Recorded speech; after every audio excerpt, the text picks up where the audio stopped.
if cats can and low. We spill the tea, we spill the wine, have the stories it goes in half a mind. We laugh, we cry, we overshare too long. Podcast every now, just double the crutch. Double trouble live, with twice the mess. Double trouble live, no stress.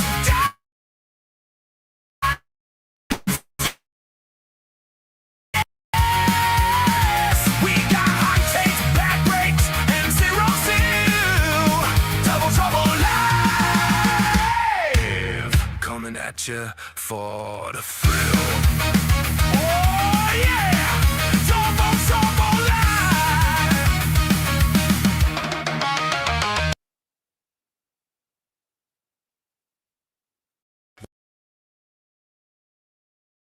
Now offered at the Great Race Place. $3 late pick 3 featuring the last 3 races. $5 late double on the last 2 races. Both with a player-friendly 15% takeout. Every race day at Santa Anita Park.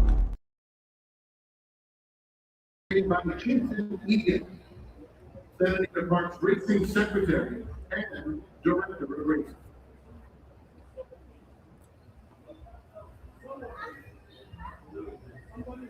What's going on? Remote today. How you doing, Frank?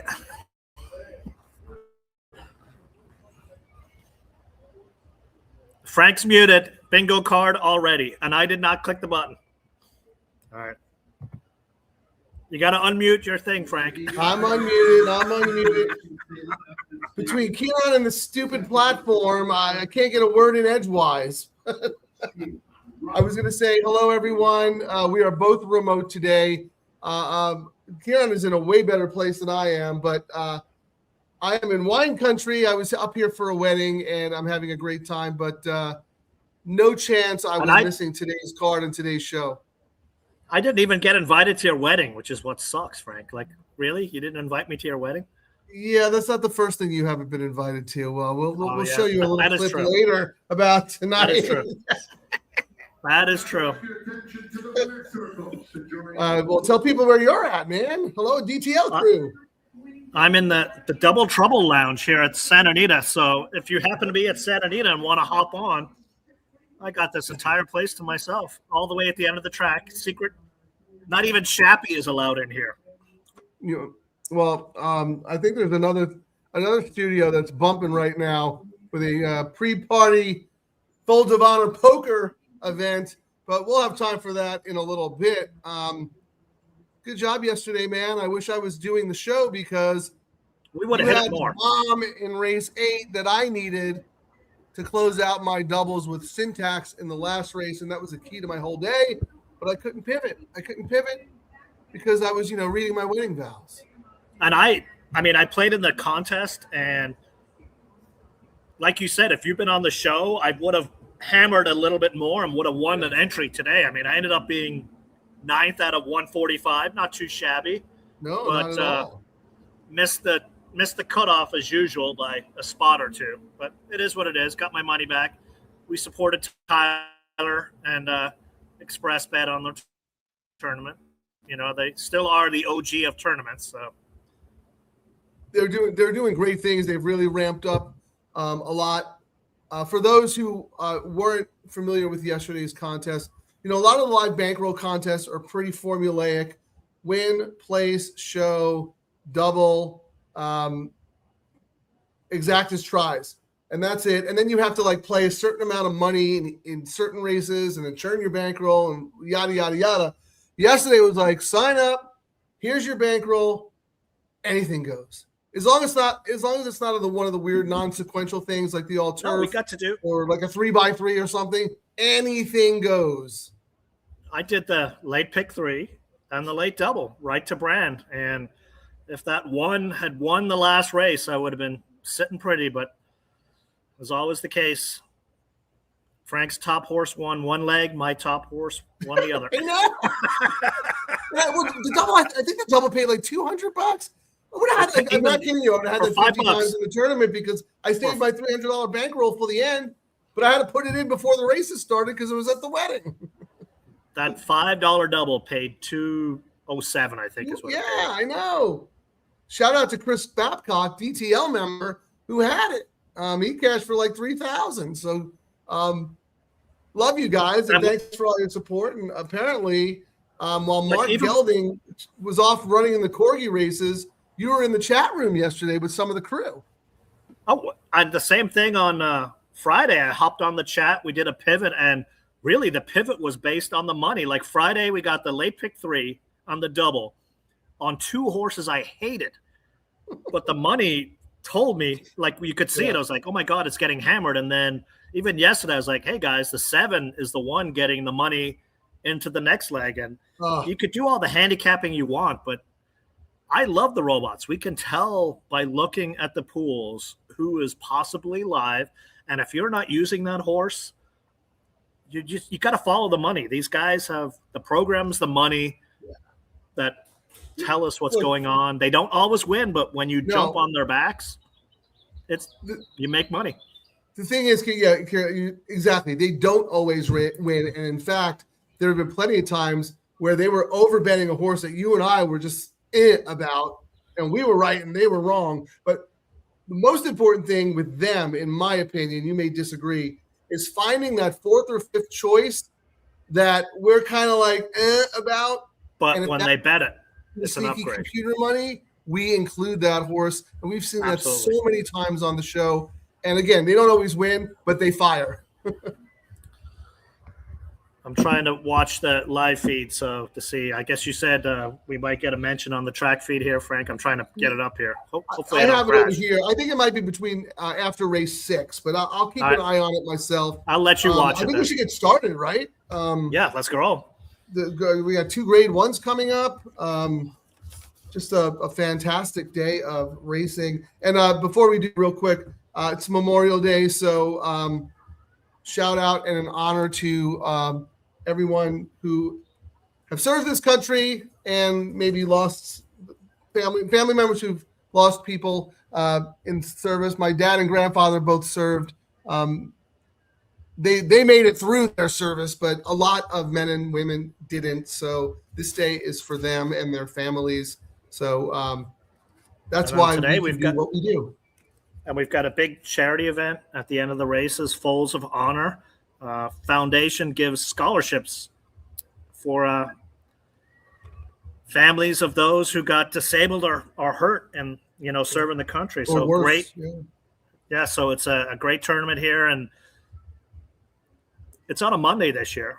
And they usually don't do workouts on a Tuesday. So, a lot of the jockeys are going to be there, and after 2 light beers, they're going to tell you all the secrets of racing. Well, that's good, because then they'll be right on even par with you drinking all day. I mean, they'll finally pretty much. But you're there as well, Ciaran. You made the trip up this morning. You're at the racetrack. That's a great event. Look, support the tracks that support you, and this is a great charity event and a great cause. And if you're on track, George O is going to make an announcement, I believe, between race 6 and 7. Ciaran and I have sponsored a buy-in because I cannot be there. So I think he's going to say the first person who comes up to me on track and says, I want in, gets to play tonight for, in the charity event. He might end up sitting next to you, Ciaran.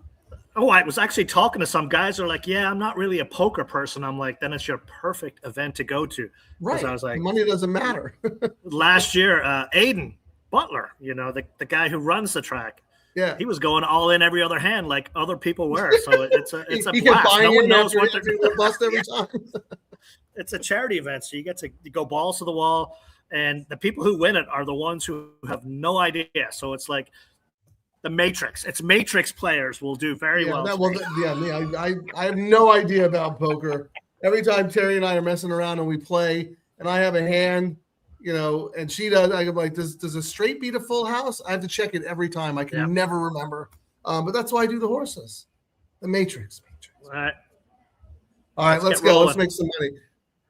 I have a couple of strong opinions today, so I'm excited. All my strong opinions. I mean, I literally, for the first time in a while, had a $30 pick 3, Frank, and my key horse wiped me out. So I had to do a very big pivot. So I've got there were a bunch of key scratches today, Ciaran. I will admit that. Yes. And I mean, I did a pivot, but I'm spending a little more, well, just because I'm on the track, and I think it could pay today, but it's not as strong a conviction as I had because I kind of had to scramble, and as you would say, my B horses are now my key horses. I'm not a fan of that, if that makes sense. No, you shouldn't be. In fact, you should probably scale back your action, but that'll never happen with you. Nah, not happening.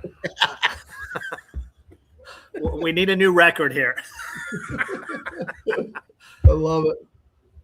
All right, let me put mine up here, Frank. Let's see if I can get there. Yeah, and everyone, we'll get to the comments after this race. We'll have plenty of time to welcome everyone, see what everybody's up to, and get back together with the DTL crew because we haven't done a live show since Friday. It's a 2-day gap. I'm like shot out of a cannon. So let's make some money first.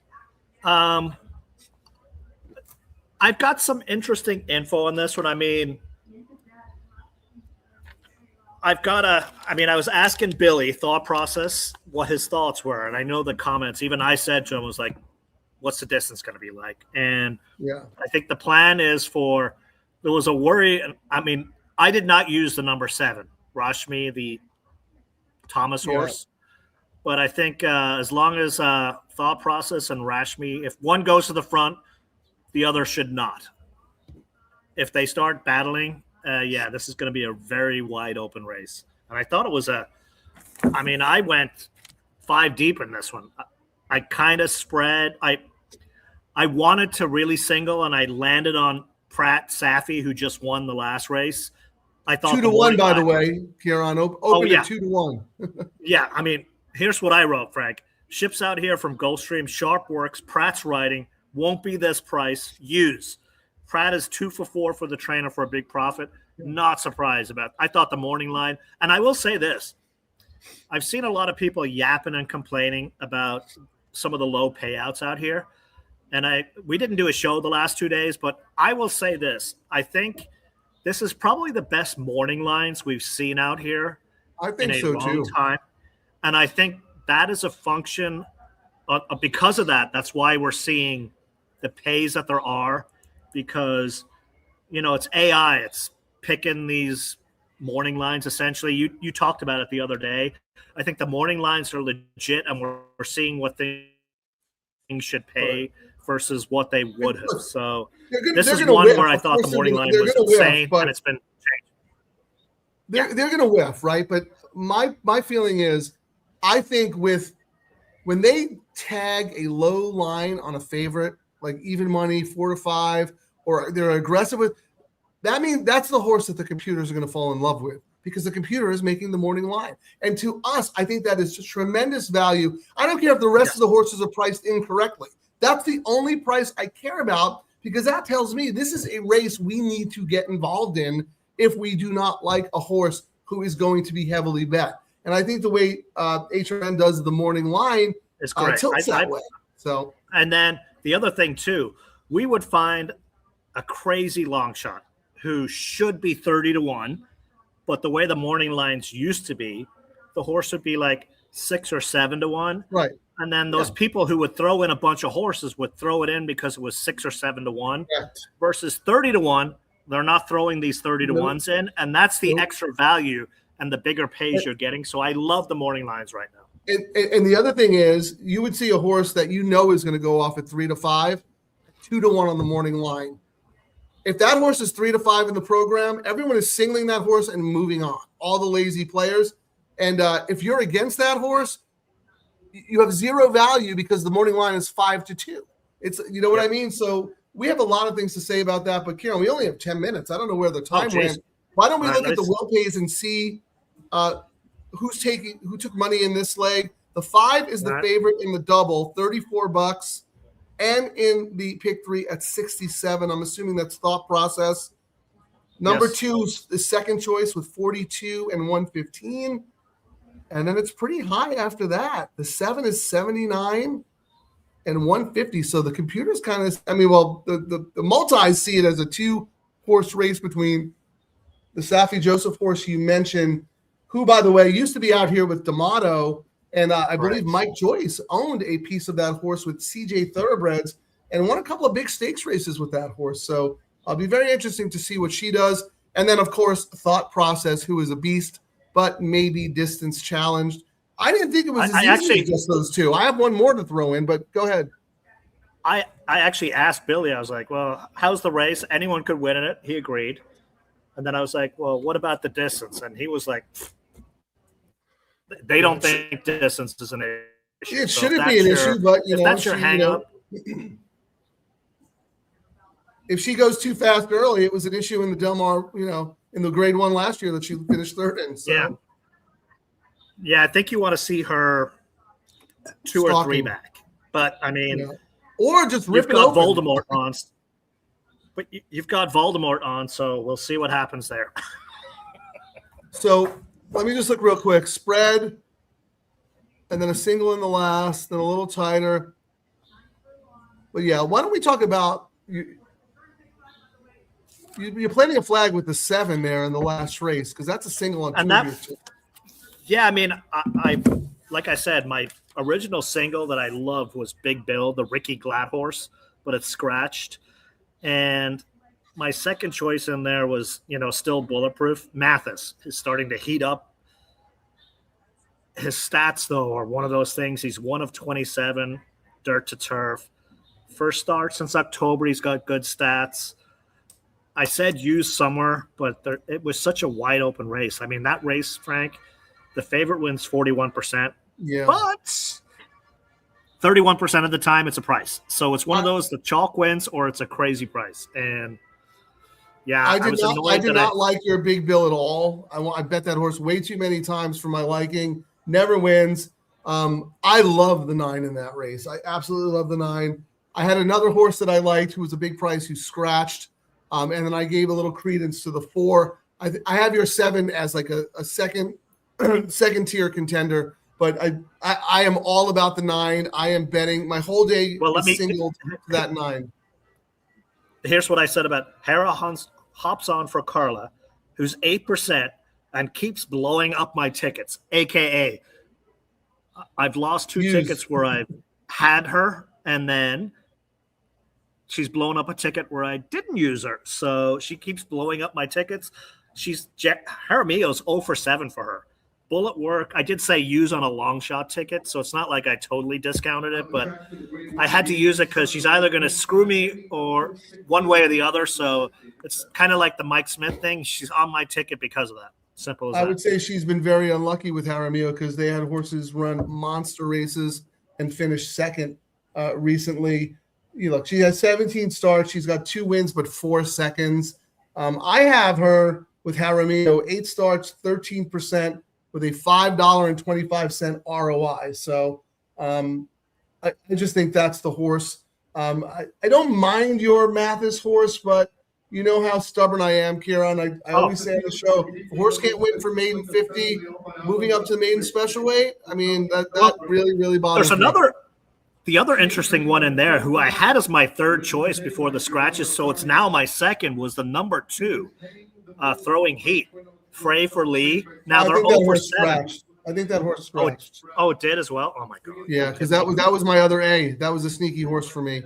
So let me throw mine up. Take a screenshot, everyone. Ciaran has his in the chat. So do I. Let me just throw mine real quick here because we only have 5 minutes. But as you can see, I'm single to the 9 on everything. So 3 horses in this leg, 8, 5, and 2. Spread in the middle, single to the 9, then come back again, popping up with my A's. And then I have 1, 4, 7 on a B ticket here because if I get upset here, I need to get alive to my 9. That's the key to my whole day. So well, you're a lot like your ticket is all about the 9. So I got to see which tickets I have. My whole day is about the 9. I could change in the double, but my pick 3s are all about singling the 9. I've got it on 1 ticket, so I got to go chalk. I got to go. Oh, interesting. I might have to do a pivot here, just because you're so all in on that. I can adjust. Yeah, you know what's going to happen? That horse is going to run second, like all my other singles do in the last race. We needed that Carla Gaines horse with Hara the other day, and that She's No Quant beat us on the line. Yes. So at least that's like we talk, handicuffing the bets. We can adjust later in the meet. We can see what the probables are. Real quick, Ciaran, who, if you had to pick one horse, I think it's the 2 for you, right? In this race? Yeah. Oh, I mean, I thought the price was crazy. Hang the Moon, I think, Yeah. especially after how that Safi horse did in the last race, destroyed everyone.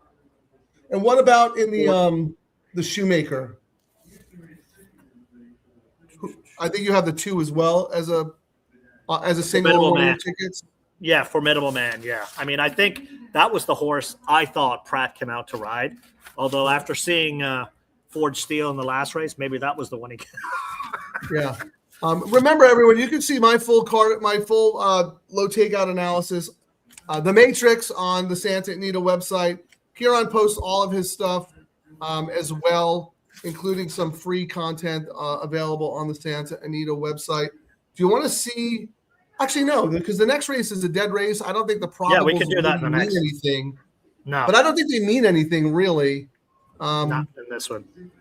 I think the key to this is that Hang the Moon is taking so much money, not just in the win pool, but also in the double and the pick 3 that are paying out in this leg. Let's see if there's any sneaky money somewhere. Because I like the 7. I like the 8 a little bit. You know, this horse beat Thought Process as a juvenile.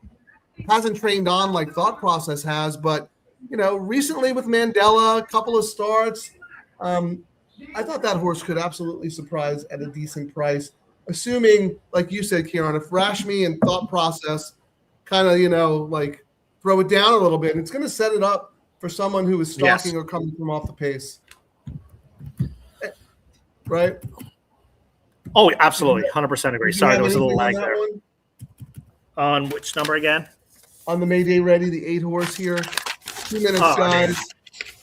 My guys on Freyshu for Mandela are 40%. I did say seems slower, but yes, Freyshu Freyshu's on. So, and you know, horse Mandela. Go ahead. I was going to say sometimes Mandela takes a while, but I don't think they're in it to win it. You know what I mean? It's not like one of his usual prep type of races. This is we're here because he thinks the horse. This is it. You know.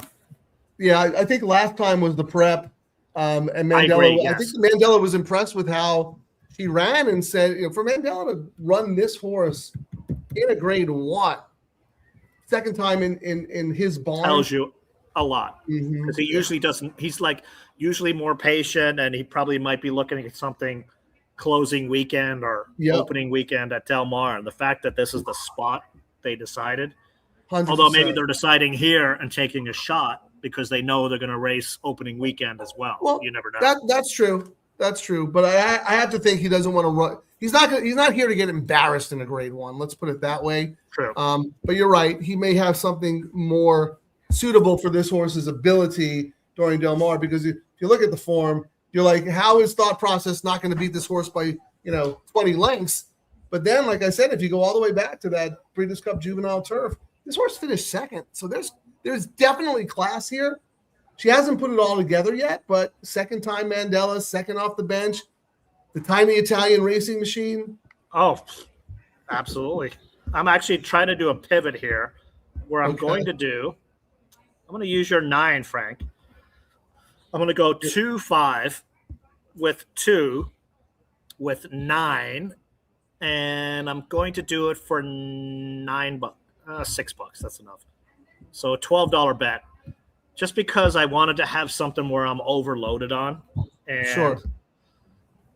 The fact that you're all about that 9 in the last race, I do have it on some tickets, and then I can adjust it on the double, which is great. I mean, I've got my doubles in the chat room, but I might adjust based on the wheel pace, because we really don't know till we get to that last race with all the scratches. Yes. What we're actually going to get, even with the morning line odds, we're not going to know till that last leg. Yeah, things are going to change dramatically. So that is one horse. That's the key to my day. DTL crew, the 9. And then also, I really like the 8, that My Pipey horse, the GM, in the previous race. So you may see Frank actually doing something that he hasn't had an opportunity to do on this show, where two When? strong opinions 2 races in a row. I might do $100 double, 8-9. Wow. Are you Which is still what I did in the hungover? contest yesterday, but with the wrong Are you still- with the wrong are you horse still- in the race that you like the long shot. Are you still drunk from the wedding last night? Nope.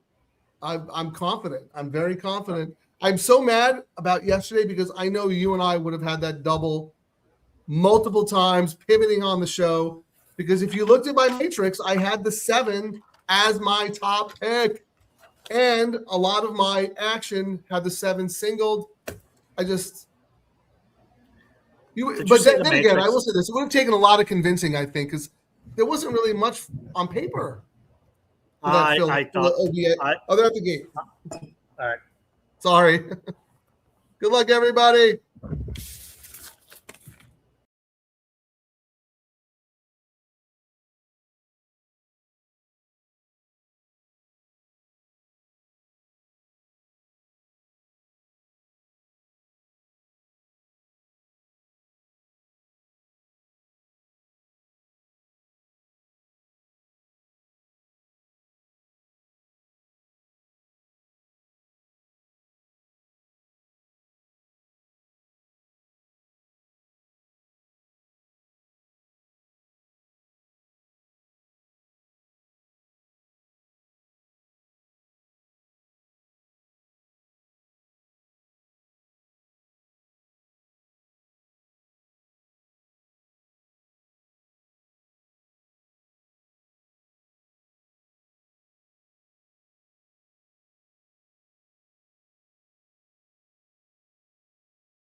Well, Voldemort did what he was supposed to. Didn't mess that race up. I guess he learned from Gold Phoenix.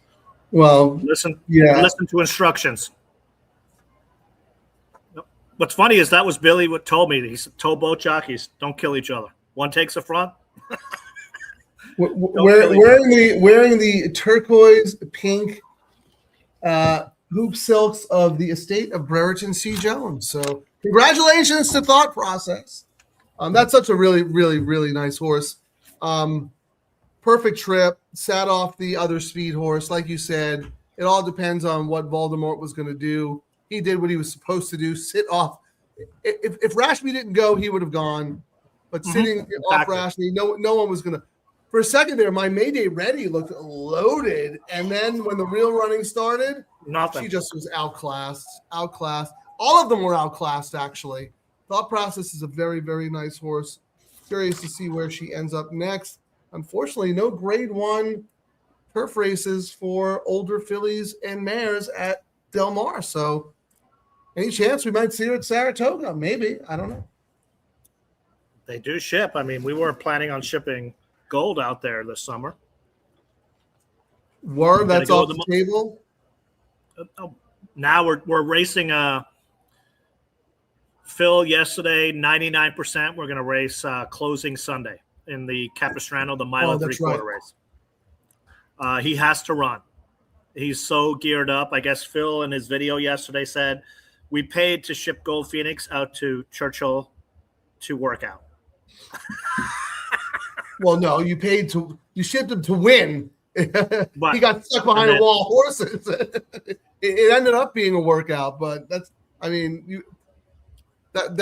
trip cost you guys a lot of money. That horse was. I had the double with Golden Tempo. Was finishing second. That literally was a year of college for the son on my own bet with Gold Phoenix into Golden Tempo. Like, yeah, I'm never gonna. He's always gonna be Voldemort. I don't care what he does. So, yeah, what is it? Dumb and Dumber, the Swallows of San Capistrano. But that's a mile and a half, mile and 3/4, I think, actually.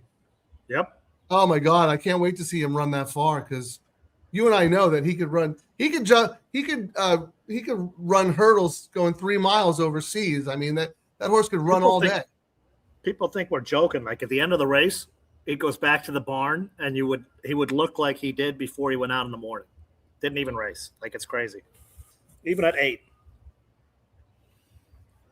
He is such a cool horse. We're lucky that he's still in training and bringing his A game with us all the time. So whoever had Matrix on the bingo card and Gold Phoenix on the bingo card, you're looking and Frank on mute. You're off to a really good start. I mean, I've not updated. I was trying to see what we still have on the bingo card. Yeah, I hope Jay didn't get swept away in that tornado. It's been 2 shows without our man there. Like and subscribe, please, guys. We need the like and subscribe so we can. These tracks they don't care about the handle, even though Double Trouble live shows are approaching $2 million here at Santa Anita, and we're 1.4 million of it. They're starting to care. You know, I'm going to talk to the guy at Emerald this week. After I do, I'll let the DTL crew know whether or not they should call the racing office 80 times a day and say, you guys need to be working with Double Trouble Live. Because they have rolling pick 3s that are 12%. Not the high minimum that we like, but at least 12% is fantastic. 4-year-old chestnut filly I collected out of even if you're even with the low thing, if your handicapping's on, you'll get paid. Simple as that. And those races will play vastly different than these, because you have to play them the traditional way, where you're just like really tight and your handicapping has to be good. And you just whack it for $20, $30, whatever it may be. But that's okay. That's okay. We know that these bets are completely different animals, which is why we do what we do, because we're here to educate the horse player, because you can't just roll out a unique and specialized bet and just expect players to like get it. You have to market it. You have to sell it. You have to teach them how to play it effectively so that they win and come back and keep churning money. You can't just have a handicapping show on Wednesday saying, I like this horse, and this horse. Now, go forth and prosper. Well, look at I posted my picks this morning before I drove up to LA. And by the time I got here, like, I had to redo every one of my bets. But I actually gamble. I can't tell you. I think it's. I'm going to use one of the Gen Z terms. I think it's sus. I don't think a lot of these shows actually gamble what they say, because you could ask them. Hey, it is very sus. I don't think they gamble their stuff. We're degenerates. We gamble left and right. We probably move the handle 25% of it is you and me, Frank, churning. and look at the DTL crew. I mean, these are, we found our tribe, everyone. We can't thank the DTL crew enough because, we were the horse players who've been forgotten and had one foot out the door because, we're smart enough to realize that you don't bring a knife to a gunfight. How many times is it going to take for you to get mugged by the CAWs to realize it's just not fun anymore? So these bets are fun. They're for horse players just like us. And we can't thank you guys enough for joining us. Before we move on, let's roll through the comments real quick. I got one eye on the Santa Anita feed. Do you have it up there too as well? If you see George O, stop the presses. I'll watch the big screen. Why am I trying to load it on my laptop when I got a big screen in front of me? Okay, yeah. Yeah, we're told that since Ciaran is up there and since we're sponsoring someone in the tourney, that George O is going to talk about Double Trouble live on the Santa Anita track feed. I got to say, Frank, it's days like this, like there's actually a really big crowd here, which brings you back to the old days, where this place used to be hopping. But the view, my word.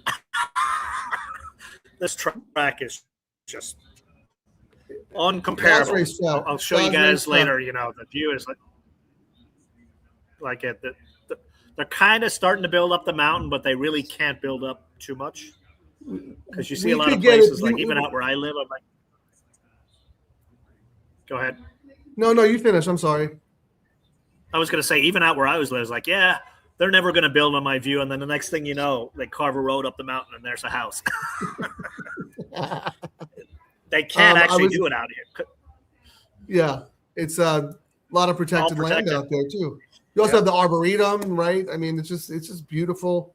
I was going to say that, look, it'll never get back to the glory days, the golden days, but if they move in the right direction with bets like this and they start to bring the horse player back into the fold, then it's a pretty easy step to make the next leap to attract horse players to the races with, maybe better breakage, maybe an extra point on takeout, something like that. Once you have the horse players showing up and betting these types of pools, then you can worry more about getting them to the actual racetrack again.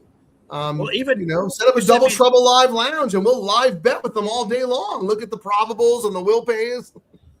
Well, you sent an email, like we were going back and forth. We always have ideas. But one of the things you said the other day, and I've not had a chance because you've been traveling, and I was like, we're almost a year since we launched this show, Frank. And you said it great the other day in the email. You're like, there's been 0 articles by any of the horse racing press about low takeout bets. 99.9% is about the robots and complaining and nonsense. And I was like, it just dawned on me. There's literally been no articles about low takeout bets. I mean, it's almost like they don't want it to succeed. And this is like the horse racing media and nothing from them. I mean, the tracks, we get it because they couldn't market a talking flea circus to frogs. You know what I mean? But horse racing media, that they've not done one article. Like, I didn't realize it until you said it. And I was like, you're right. There's been no one has done anything about it. Nothing. I think they'd be all over. It should be in the racing form. It should be in the Pollock report. It should be in the TDN, everywhere. I think all news, whatever's happened in the last few years, everything has to be negative about everything. You can't say anything positive about anything. I guess the view is probably in the media. Well, they don't want to watch it if it's happy, good stuff. Yeah. Misery loves company, and horse players love to be miserable. So, look, yes, keep on bashing the CAWs. Keep on getting the negative messaging out. I have no problem with that. We want that. But how does not one person come up and say, hey, hold on a second. Amidst all of this negativity, amidst all of this handle decline, amidst all of the way that the industry has screwed themselves and shot themselves in the foot, there is one shining light. Horse players are back at Santa Anita supporting these low takeout, high minimum bets. How this isn't a news story, how there aren't industry panels on this, how Ciaran or I haven't been invited to talk about the proliferation of this and the success of this on like mainstream not mainstream, but like other than being on a handicapping show or our show, interview in the racing form. I mean, like it's confounding to me. It's almost like they don't want anybody to know about it. They don't want it to succeed because if it succeeds, they're going to have to do more of these bets, and that just means more work. Hang on, Frank.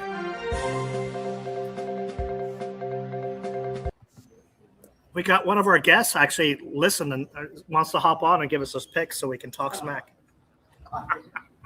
No. Hop on. You better Frank? have good picks, though. Hey, How's it going? I'm good. How are you? Good. I listen all the time. I'm in town from North Carolina from a wedding, so I figured had to find you guys here at the track.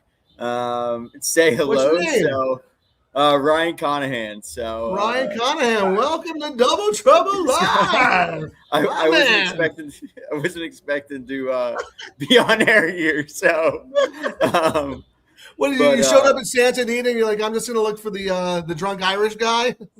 yeah, well, I shot him a Ciaran? message. I was like, I gotta see you. I said, you're gonna be here at the track today, so I spent enough time listening to you guys. I gotta say hello.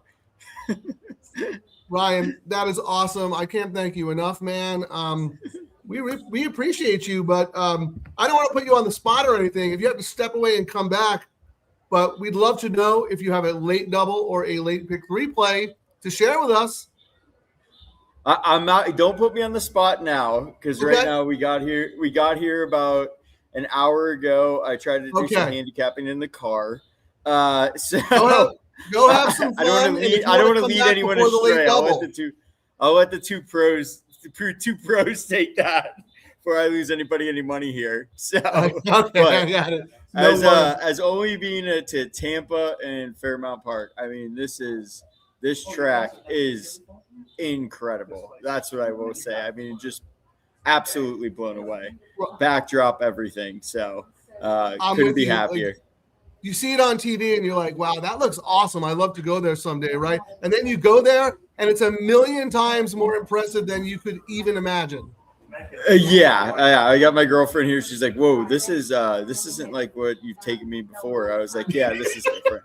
I was like, He's like, this is a little bit. do this a lot more often as a day at the races than some of the other venues you've been to. Yeah, way more excited here. So, I love it. no, Well, I want you guys to have a great time. DTL crew, this is what we're all about. We are accessible. If you want to DM us, if you want to email us, if you see us at the track, we would be insulted and angry if you didn't come up and say hi, because we are all in this together. And Ryan, that is just so awesome, man. I appreciate you. And if if you're feeling a little loosey-goosey, you want to come back on and give us a late double play, you're more than welcome. Now I feel some pressure, and I will say, if anyone stops by, just be prepared, because I didn't know I was going to need to have picks ready. So You don't need to do anything. I'm just saying, man. Like, if you want to give something out, give it out. But no, I'm happy to have you on the show and for you joining us. So, how did you get into racing? I mean, there's nothing in North Carolina, right? So literally a year ago, I mean, yes and no. In North Carolina. I mean, a year ago, I was literally working. So I worked for the Panthers. We were working a concert that night. Just did a box trifecta on Baeza, sovereignty, and journalism. That paid very well. It was a $6 box trifecta. And then I was like, hey, this sport's pretty cool. Why don't I study it? Found In the Money online, Nice. which is how I found you guys, and have just loved watching. I mean, making wagers here and there. I mean, just very much still. I'm above it. I would say I'm above it casual just for how much I watch, but Right. not from the level of like having great picks. But I mean, it's so much fun. It's a sport I just didn't grow up on, and I absolutely love it. So, yeah. Yeah. No, look, I wish I could go out there and tell everyone, yeah, come play the horses. It's easy money. No, it's not. So there's a learning curve for what we do, but if you have the passion for it, if you like the intellectual challenge, and if you like that little bit of a dopamine rush when you got money on the line and the horses are coming down the stretch, this is the perfect game. And there are so many people out there who would love it if they knew more about it. So I love that you have so great about I you love guys. you telling your friends about it too. So yeah, I think that's what makes it so great about you guys is someone who is a beginner and in the money and that whole crew of it. Hey, like you don't have to be you don't have to put a ton of money out there. You can still get involved, still have that adrenaline rush, have so much fun while you're trying to learn at the same time. So Ciaran left, so no, dude, I'm talking to you. No, so. I don't know. I don't know if you saw the show the other day, but I always say the second you walk into a racetrack and you think you know everything and that you're the best handicapper and gambler in the world, you might as well just hang it up because you're going to get slaughtered. So Nick Sievers, who is a good friend of the show and a really smart horse player, he does a lot of his own stuff. If you can follow him on X and see what he's up to, really, really good and smart guy. We were talking about wagering strategies and theories and ticket constructions, and he put out in the chat, he goes, I watched a bunch of old shows. You guys made some really terrible wagers. And I go, you know what, Nick? He was right, 100% right. Ciaran and I know how much we have evolved on this show, being in this community, because these are brand new bets, right? So we were learning on the fly, and what worked for us in a traditional pick 3 or a traditional double wasn't necessarily working here. And then there were also, we had some pressure. We wanted to cash tickets and whatnot.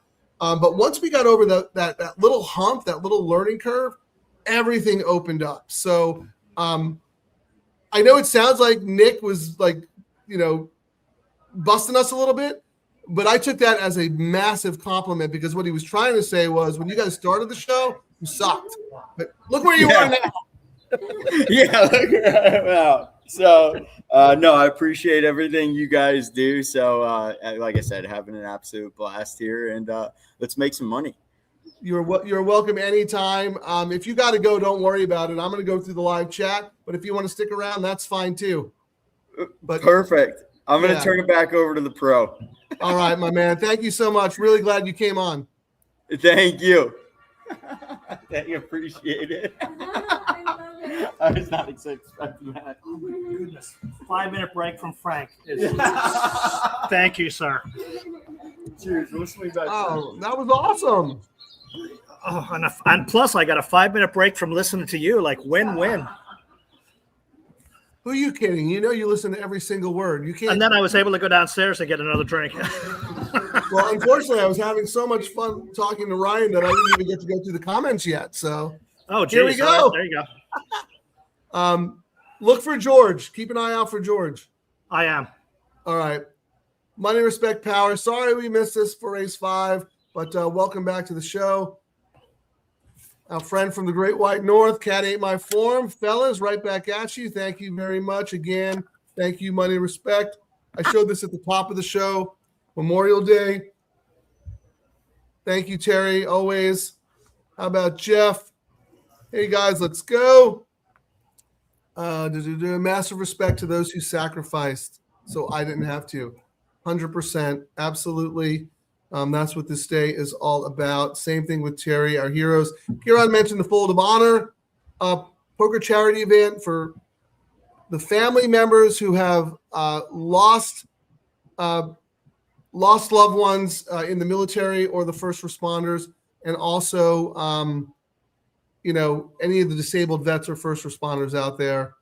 Unbelievable cause. And Ciaran is up there playing. So shout out to the chief gambling officer, Ciaran Thornton. All right. Go see the info if you go to, and they dropped it's $150. You get a drink ticket, but if you ever wanted to hang with some jockeys and trainers and degenerates, it is actually a really fun event. Like, it's probably one of the better charity events I've gone to, Frank. I think they could charge 5 times more and still have the same amount of people. And plus, it's for a great cause, and what a great day to do it on. Yeah, I think they actually lowered the buy-in because I think they wanted more people to did. be able to enjoy it. You know what I mean? So I think that's terrific. RDW, Mark Gelding's biggest fan. Glad Mr. Gelding let you guys return to the show. Yeah. He did let us return to the show, but he's being kind of a jerk about this little VIP event that he's having today. Well, I'll show you that in a second. Let's keep rolling through. A lot of comments about thought process. Here was Charlie's all turf. He got out alive, right? Thought process was what number was thought process? 5. 5. So yeah, he is alive. Good job, Charlie. As always, you're on paddock and post parade duty. There's our man Jay, Matrix Drink. Glad you're safe from the tornado. How about this? Tippy has his own version of Voldemort there. Bautista. Oh goodness. That sounds brutal, Tippy. Sorry about that. Steve-O. Thank you for joining us the other day, Steve-O. And looks like you and Dylan Donnelly had a nice show together going over the tournaments on, I think it was yesterday, Ciaran? Yep, yesterday. How about James White? No, go ahead. I was going to, Steve-O showed up, so. Oh my God. Please, can I have your autographs, Frank and Ciaran?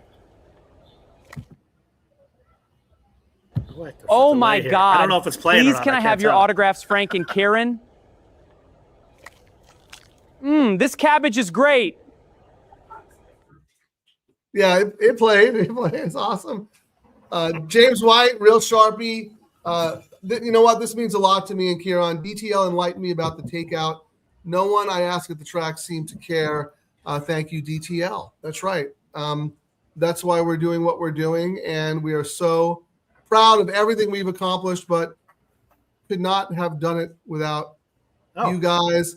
How about this? You guys are. What's your favorite song, Ciaran? I don't know. I have so many. I mean, I used to be. It's all some Irish crap, but I change it all the time. I think when I first came out here, I was so homesick that all I played was U2 on a loop. So where the streets have no name, I would say, if you had to force me to do one. All right, there you I've go. changed since then. But I was going to say too, Frank, DTL crew is why we're actually able to now start going back to some of the tracks and going, see, look what a gambling show will do. It actually is trackable, needle-moving action where you can go, do a show, handle goes up, don't do a show, handle flat to down. Who would have thought people would like real-time information, Frank?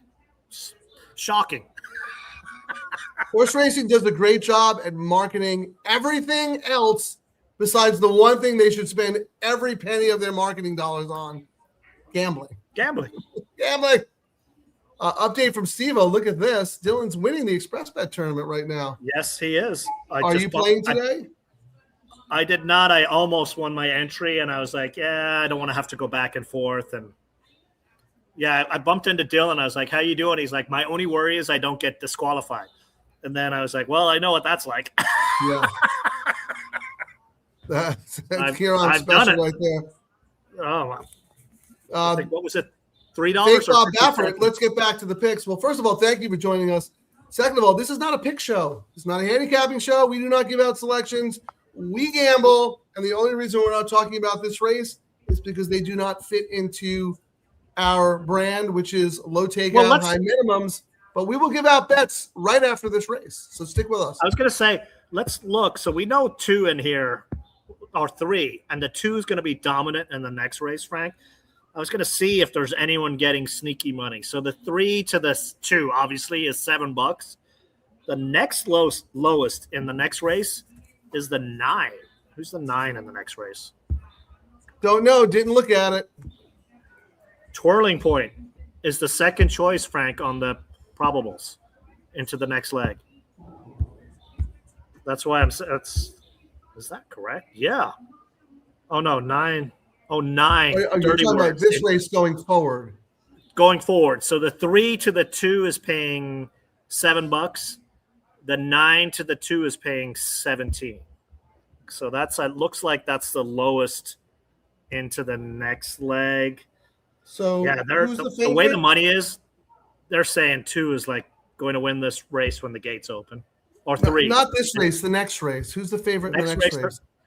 2, formidable. That's the Pratt horse, Formidable Man. So the 3 to the 2 is the favorite combo right now. The 3 to 2 is the favorite. The Okay. 9 to the 2 is the second favorite. The 2 to the 2. Yeah, I'm trying to see if there's anything else. I want to. Who's taking? No one else is taking money. So the 3 to the 2 is 8. Then the next. Then you have the 3, 5, 7, and 8 in the next leg, all between $50 and $60. So it's either the 2's going to win or 4 horses can upset at the same price. So that's very interesting. Do you think the 2 should be that short? I actually thought the 2 would be. I mean, I know it's only $8 for 2. I really thought, Frank, this when we were looking at, and I know this is not really a very good race, but I thought we would have been looking at that 2 being $4 or maybe 5. 8 is a little high. It's higher than I thought it would be. The field is educated is post-time. I thought Formidable Man would have taken a lot more money, on this double. I mean, Wow. Okay. All right. They're at the gate. We'll come back and we'll start getting serious. Good luck, everybody.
inquiry.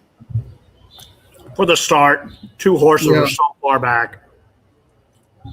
But what may end up happening is if they do anything, your favorite gets diluted even more with one smoking dude winning. If they scratch them at the gate. Are they looking at the one getting off slow? Yep.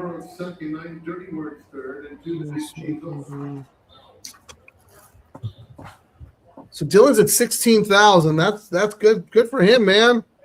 Yep. See that you come on Double Trouble Live and like everybody has good luck on this show except us, Ciaran. We run second a lot. I won the last 2 days. I mean, if for those of us who watch, Gelding took a big dump on your picks at the end. Yeah, but at least at least I'm on the VIP list. Chappy, can you handle this, please? Password? Pivot! Sorry, that was yesterday's password. Happy Memorial Day, everyone. See you tonight at the Folds of Honor poker event. The Bravo Barocchio and the jockey Tiago Ferrero. It didn't play. Oh, so Hold on. Chappy, can you handle this, please? Password? Pivot! Sorry, that was yesterday's password. Happy Memorial Day, everyone. See you tonight at the Folds of Honor poker event.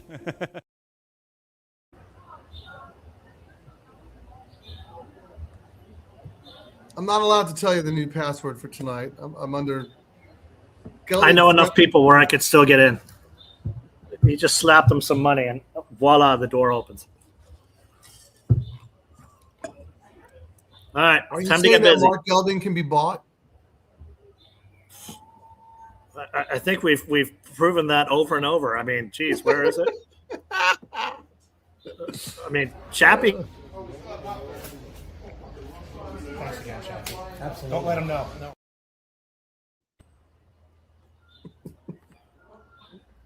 Yeah, I Venmoed Chappy the buy-in money today. I hope he doesn't bridge jump with it.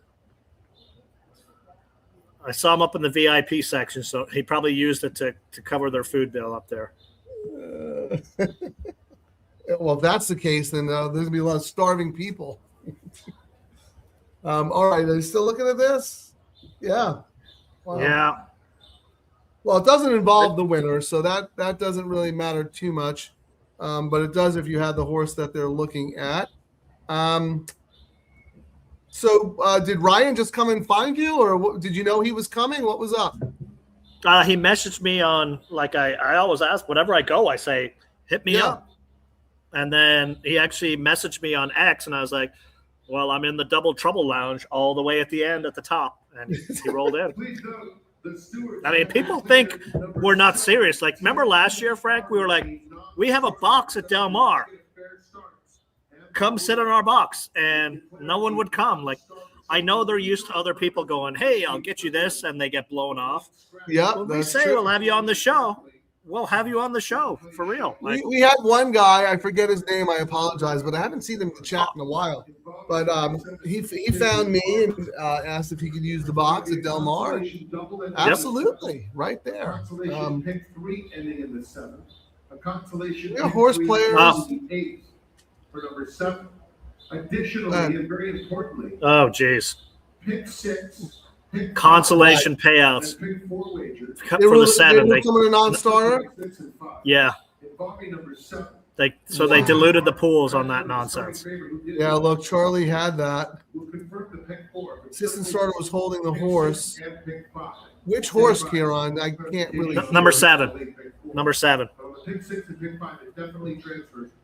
It was the 7. Any bit of a contender? Yeah, and then everyone goes to the 3. So the 3 just got massively diluted because of that as well. And what was the 7? What price? Well, thank goodness it didn't affect us at all because it's not part of any of our bets. know, The but- 7 was 15-1. Yeah, So- that might dilute the pick 6 guys. Everybody who had the favorite now gets even more of their money taken away from the consolation payout from a 15-1 what shot. that might mean, Frank, is they're going to have to adjust on this late pick 3 now because they're getting diluted. more than they thought they would. So we actually might see the pick 3 and double pools go up as a result. Yeah, race 7 is a no starter. All right, well, it is official, Ciaran. It is. Now, Let's see. it is time. Tickets on number 17. Fake Bob Baffert, we are now about to get serious. So if you stuck with us, we're not necessarily giving out picks. We are telling you the horses that we're considering and that we're using based on the handicapping that we've already done. This is about coming up with wagers based on real-time info, me talking to Ciaran, us talking to the DTL crew, vice versa, and putting things together that we want to, that are going to cash. On Friday, I hated the first 2 horses to start the late pick 3. But because of the money coming in on the first leg of the pick 3 into the next leg of the pick 3, I think it was like, I can't remember the numbers. I ended up doing a pick 3 using both of those horses. And that's the one that won based on all the money that was coming in on horses I did not have. Yeah.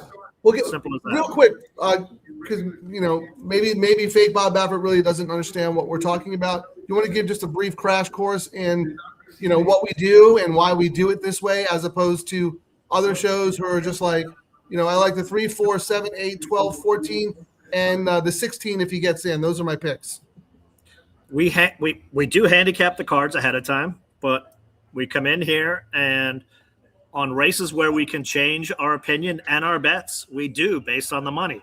We might see that the horse we were kind of considering but didn't want to spend a bunch of money on a ticket is getting a lot of money where we have to use the horse. And likewise, a horse that we thought was going to get a bunch of money does not get money. And then you go, maybe I got to downgrade that ticket now. It's not as strong.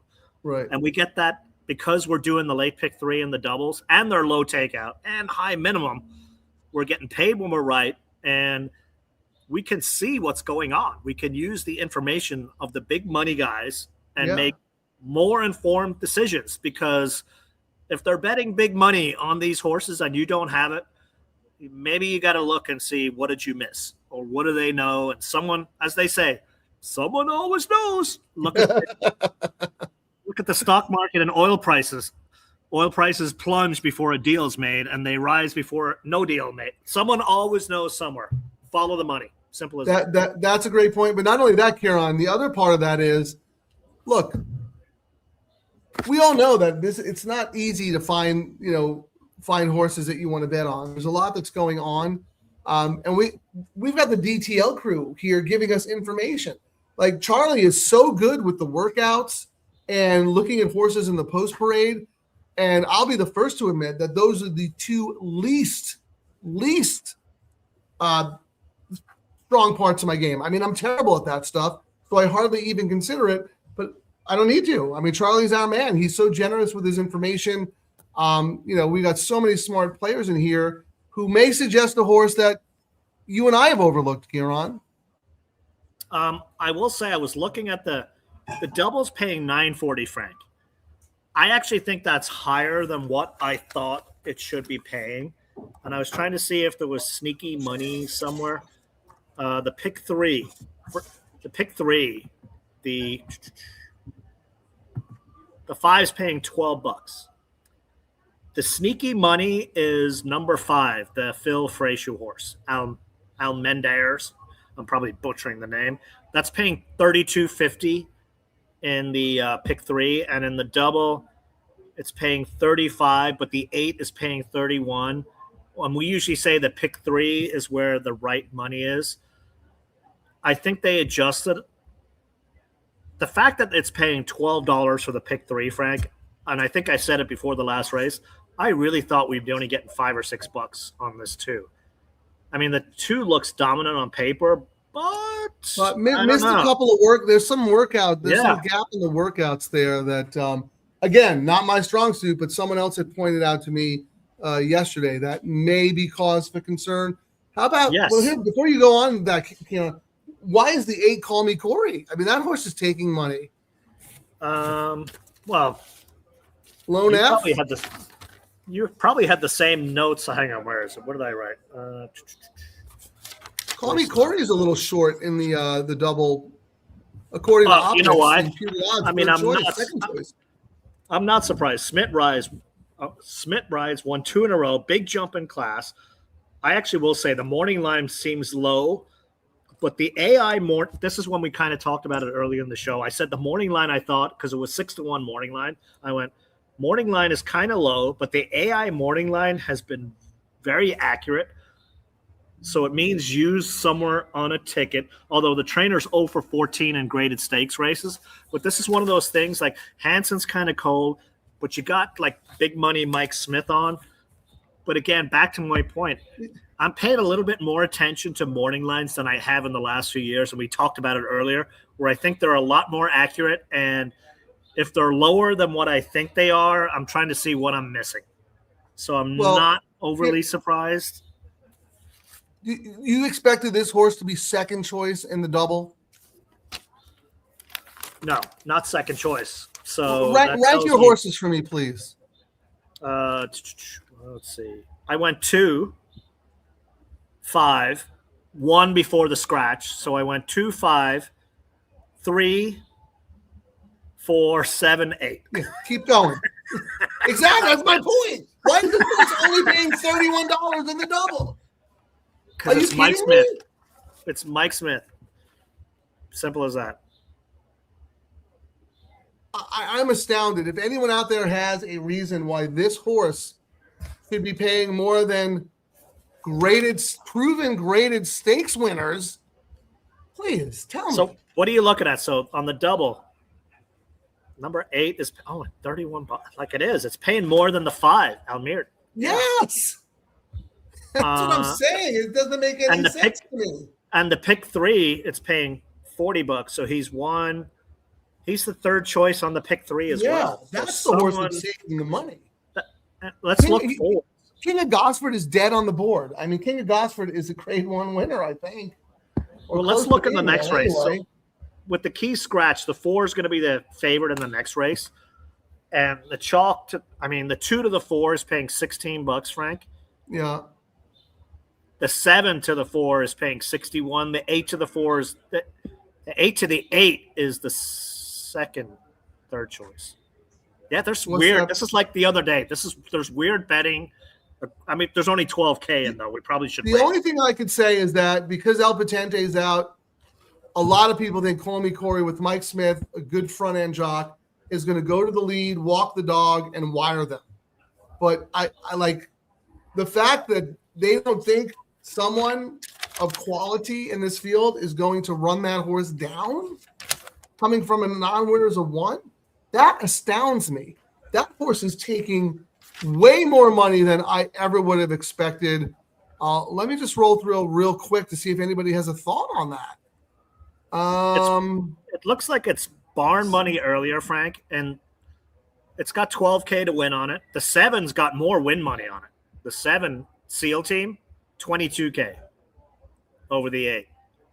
So I don't know what to make of it. I'm not. Yeah, forget the win pool. The horse is 8-1 in the win pool, and that's about right. Who is betting this horse in the multis? It wasn't the barns. That was some AI program that made this horse second choice in the double and third choice in the pick 3, which is astounding to me. I mean, granted, it is like 5-1 and 6-1 between Almendares and that horse. Those are the next best on the morning line because El Patente is out. But you said, Ciaran, you thought that horse was way too short on the morning line to begin with, even with El Patente out. But I did say, I mean, I went back to the AI thing, so maybe this is just the AI, whatever they programmed in. This is what spat out. Agree. So something they saw, whatever they do and all the crazy stuff they use. So this is a perfect example of why we like this kind of action, because I don't know about you. You might end up using the horse and pivoting. I want zero part of this. I'm using it. Zero. I have it on tickets. You have it on tickets, but it's your 8th choice. Yeah, but I mean, I do have it on the spread ticket out of this leg. into Right, my because 7 you're in the singling last. and you have your tight in the other legs. I get it. That's a Yeah. wagering thing. I don't blame you for throwing that horse in on a spread ticket with your singles going forward, because that's a wagering theory that works. But if you were starting a late pick 3 here and wanted to use 2 or 3 horses, are you using that horse?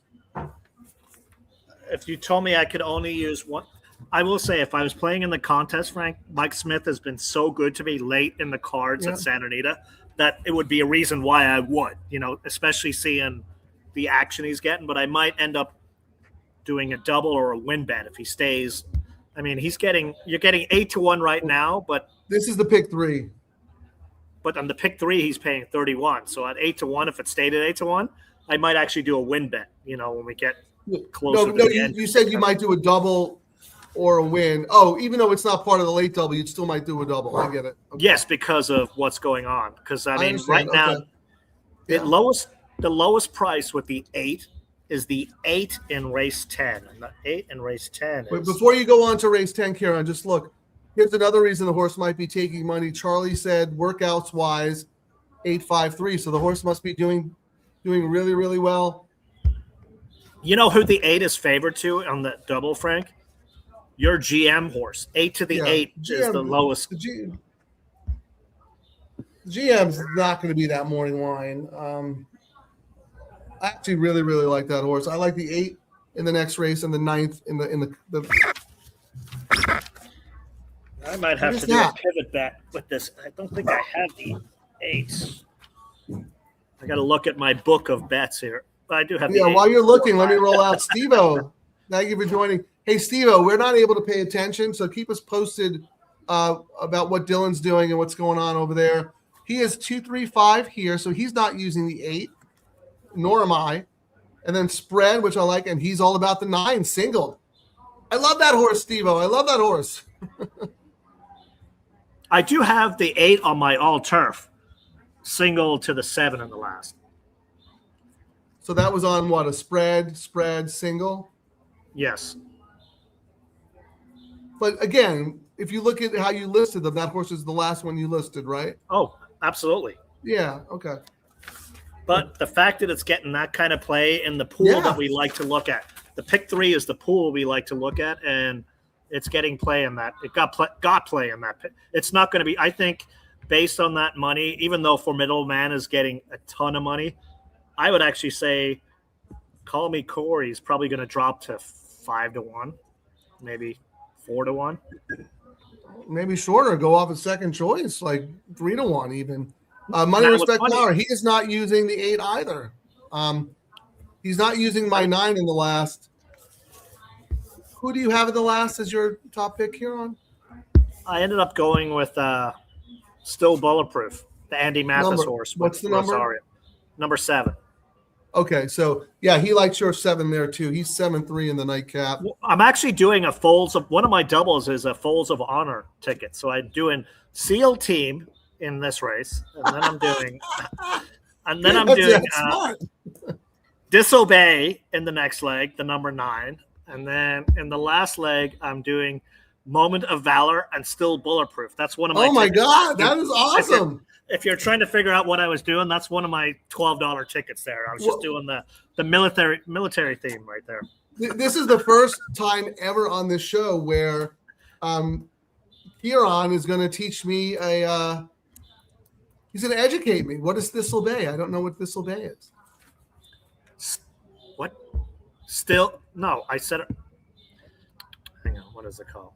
In the middle leg, you said Thistle Bay? No, not Thistle Bay. I said Disobey. Oh, Disobey. Disobey. Like, Disobey. Was that like some famous Irish campaign in World War II? Disobey. Disobey your orders. Dishonorable discharge. Oh my God, that's so funny. Okay. So that's one of the. I think that's the bottom pick 3 ticket. Let me see if I can find it here. Oh man, SC3 Pete 5'11" He likes ice cold him. I love that. He is against the 8 as well. Hey Charlie, if you don't mind, are you using the 8 on your ticket? I would assume so if your workout horses are the 8, the 5, and the 3. You want to put all your pick threes up, Ciaran, the late pick threes? I'm trying to see where I put it. I don't. Maybe I didn't do a banner. The Legend of Thistle Bay. Yeah.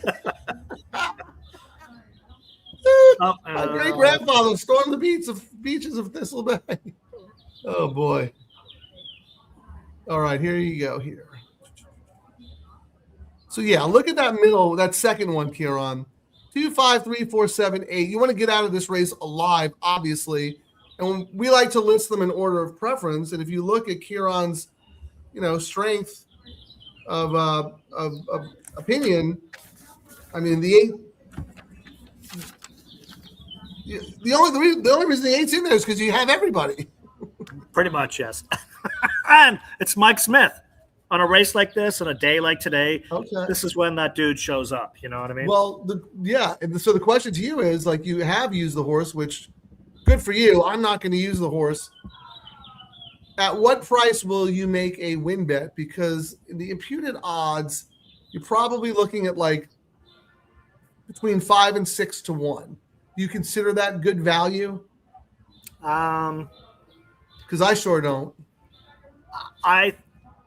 I'm not surprised. I originally I didn't think it, but I'm also open to saying I don't know everything, and I'll go back to my point that I think the AI morning maker for Santa Anita is top notch, and that was a reason I ended up throwing it on a ticket because I thought I'm missing something somewhere. Right? Why is that? The fact that it's 4, 6 to 1? Yeah. Okay. And the fact that it's getting bet like this as well is probably another upgrade where I probably should do another ticket with this horse on some other horses just because of that. How many minutes do we have? That money is significant, and that's why we do the show in real time, right? Because Ciaran is going to say, "Hey, I'm not going to ignore the money or the workout that Charlie had. I'm going to listen to it, and I am going to do something with that information. I am going."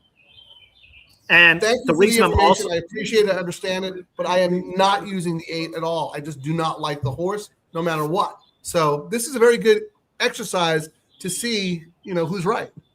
And then I have to pivot as well because the lowest combination with this 8, Frank, is your 8 in the next leg that I really did not like. And the second choice is the 4. So that's why I'm probably going to end up doing a ticket where I'm singling 8 in here.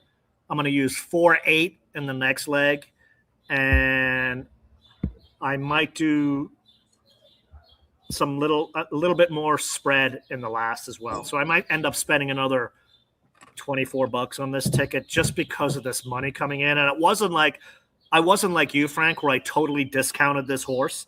There was enough indications for me to go, and there's been many times on the show when we said, a lot of these horses, when we do handicap, we go, but then when we actually see the real money going in, the goes to, I got to use it somewhere. And I think that's where I am right now. Well, I get it. And plus, I'm 4 Hennessy's in, so the wallet is like, go for it, Ciaran. I mean, you have all. You have all. So why would you do all but one based on the information that's, you know what I mean? So this is what Ciaran's doing. Pivot!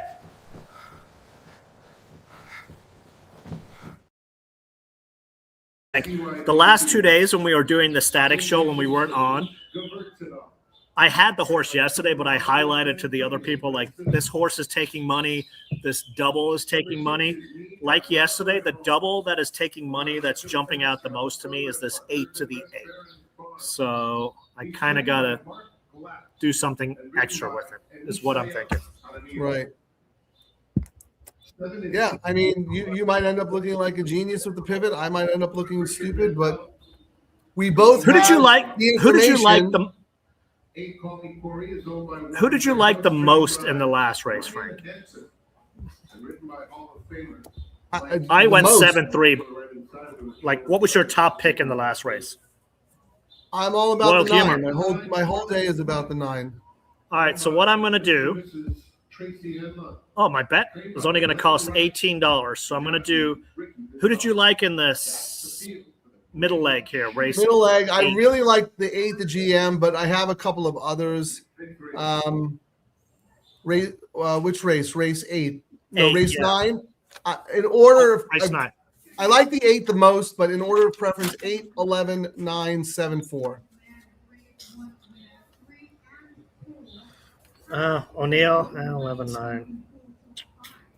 Actually, I realized that I didn't punch that spread ticket. Yeah, the 11 is the Freyshu horse, but it's in for the tag. So you went 8, 11, 9, 4. Disobey. I have that on the ticket. Is our guy? Oh, Jaramillo scratched out. Has he gone on? Sometimes when they scratch out, sometimes you got to make sure your jockey didn't change. I've seen some jockey changes and missed it, and I would have used the horse if I knew he was on. Yeah, no, that's true. That's definitely true, especially when there's AEs involved, you know? Well, like the last race, Frank, if people don't know, number 1 in the last race, which I actually used on a ticket, High King, Freyshu is now riding versus Tiago. On my notes for that, number 1 in the last leg, Frank, where Tiago for the trainer 0 for 9, and as a horse I think needs longer, not shorter, but it's the second best closer. But there's a jockey change for some reason, and Freyshu is on now.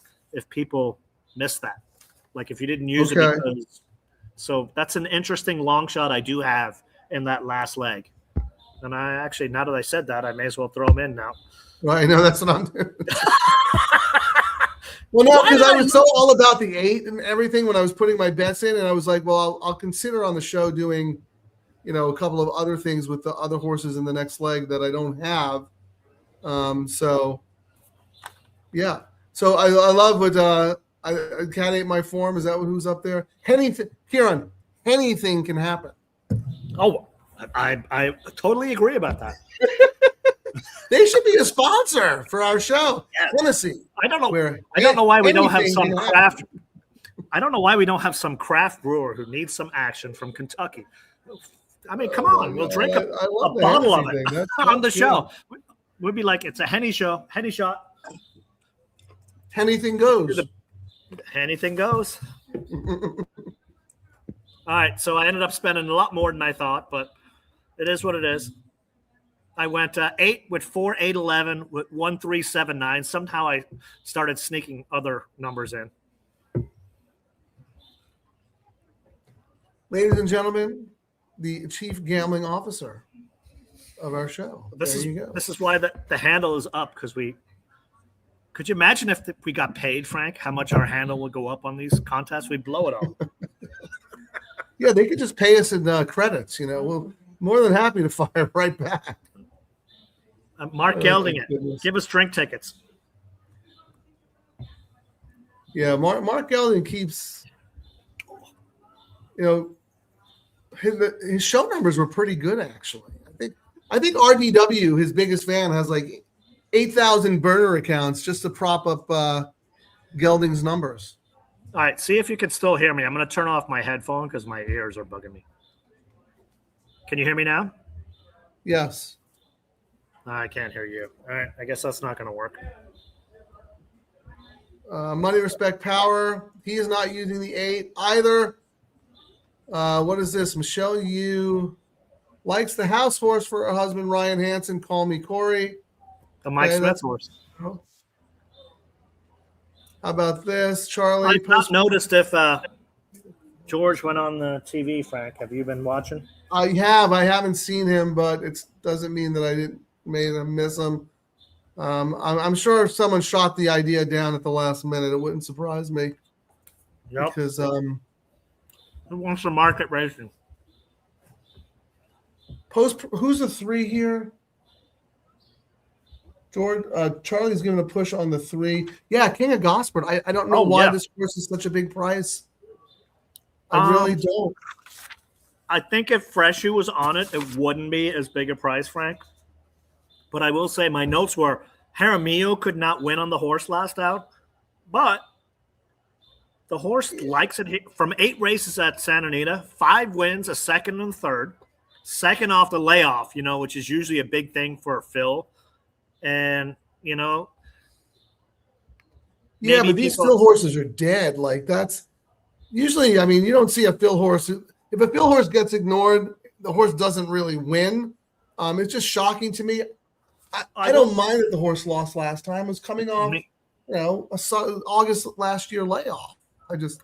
I will say when I'm looking at some of these, like when you're wondering why it's not, Phil thought enough of this horse to have Pratt ride it multiple times in a row. Like here at Santa Anita last year and at Del Mar on the Del Mar Mile. He tried Jaramillo last time. Believe it or not, Kimura is actually one. I mean, while Freshu is getting all the rides, Frank, the last 2 months, Kimura has won 4 of 7 races. Like when Kimura is getting on a Phil horse now, he's winning, but he's not winning on Phil's short prices. He's winning on Phil's long shots. Right, which is even better. This actually fits in perfect. And how many times? I mean, I know I've been on the other end of it with Gold Phoenix when the other Phil wins, the bigger price horse. That's why I had it on a ticket, and I would not discount this horse at all. Like if I was playing in this horse is a grade 1 winner.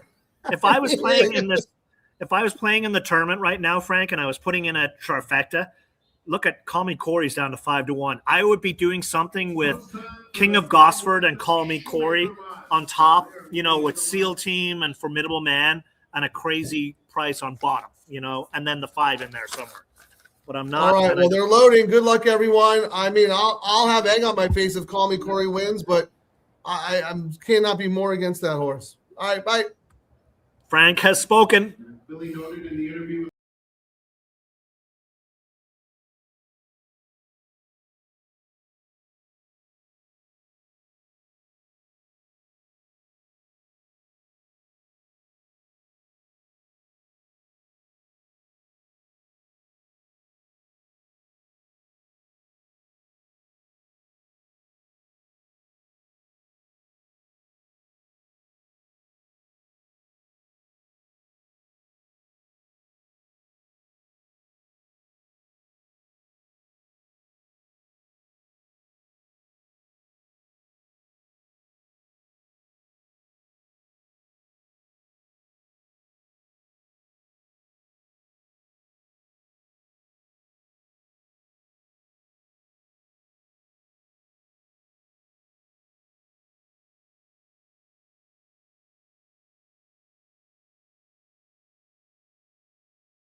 our favorite time of the show, Frank Silence.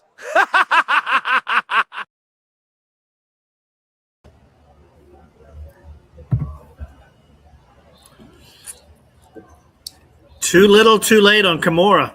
I don't think he was going to catch him, though, but Phil's horses are firing right now.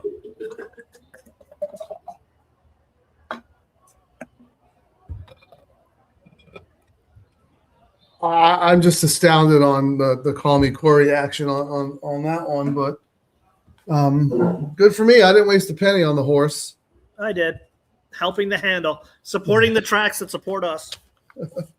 Now, I mean, Formidable Man is just the classiest of that. I have to think that the word was out that King of Gosford just not ready for this race. Maybe something at Del Mar. I don't know how a grade 1 winner like King of Gosford goes off at 11-1 and Call Me Corey goes off at 5-1. I mean, that's I think astounding to me. If Freshu was on that horse, actually, I got some information because I was complaining about Voldemort riding Gold Phoenix in the Capistrano closing meet. Yeah. And the story was, well, we'll give him another chance. He knows what he did wrong. And there's no other jockeys here. But word on the street is Rispoli is on his way back for Del Mar. Oh, good. The word is he's been hitting up some high-end rehab people, and he's going to be back at Del Mar is what I've heard on the street today. I was asking because, we were both saying, we've not heard a lot. So that is way ahead of time frame for the kind of injury he had. I mean, fingers crossed. You never know, but I think his target is Del Mar, and perhaps he'll be back on gold. So we shall see. Maybe that's part of the reason why Giroux is moving back to Kentucky, because he was represented by Matt Nakatani, who, of course, Matt Nakatani and Rispoli have been a very, very good team for the last few years. So maybe Giroux's like, okay, I'm not going to get, Matt's going to focus on Rispoli this summer. I'll just go back to Kentucky or whatever. So great information. Would love to have him back in the colony. Shout out to Jeff Soto, one of my favorite followers on my follows on X. Jeff's always out there posting some really good stuff. Appreciate you joining us on Memorial Day. Yes, never in doubt for Formidable Man. Yes, who got Sometimes it is just as simple as picking the classiest and best horse in the race. Your GM got all the barn money, Frank. 5-2 opened up first. Yeah, Pipey bets. They fire too. That. When we talk about Morning Lions, Ciaran, I thought that was not a good one. 5-year-old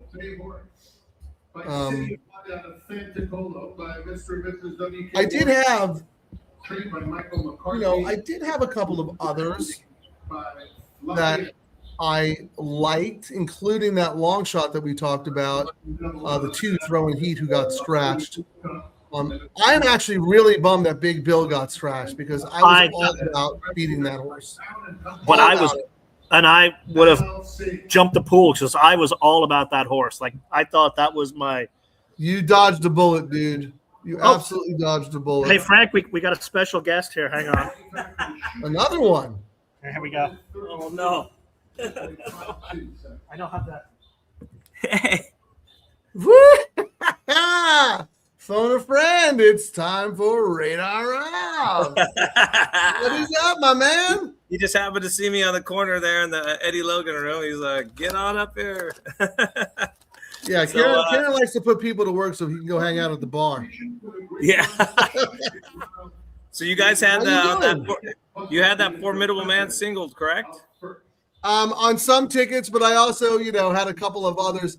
What did you think of Call Me Corey in that race? I was astounded at the amount of money that horse took in the multis.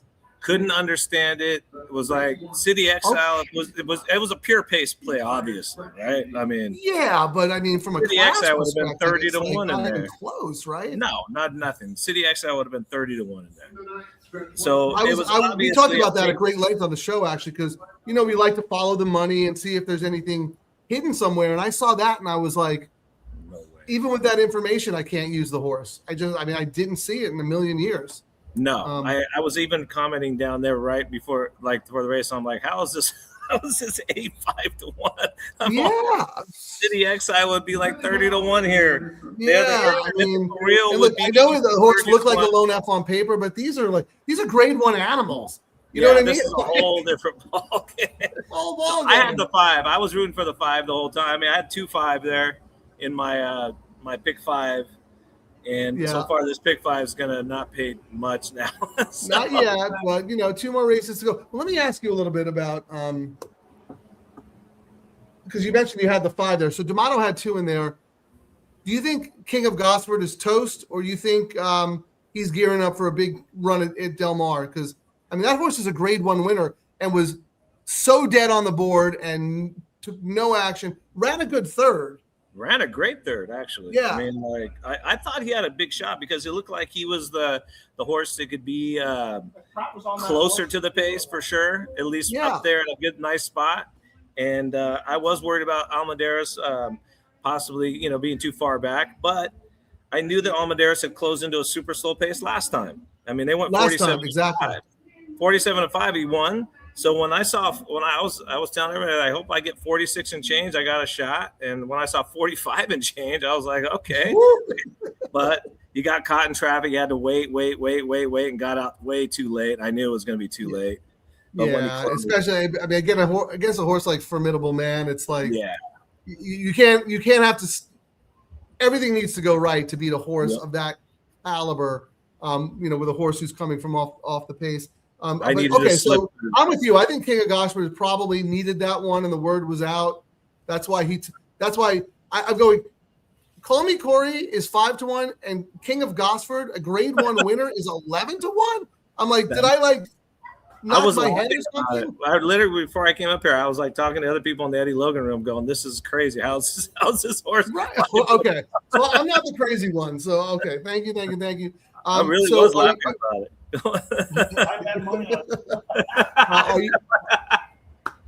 Are you playing in the contest today?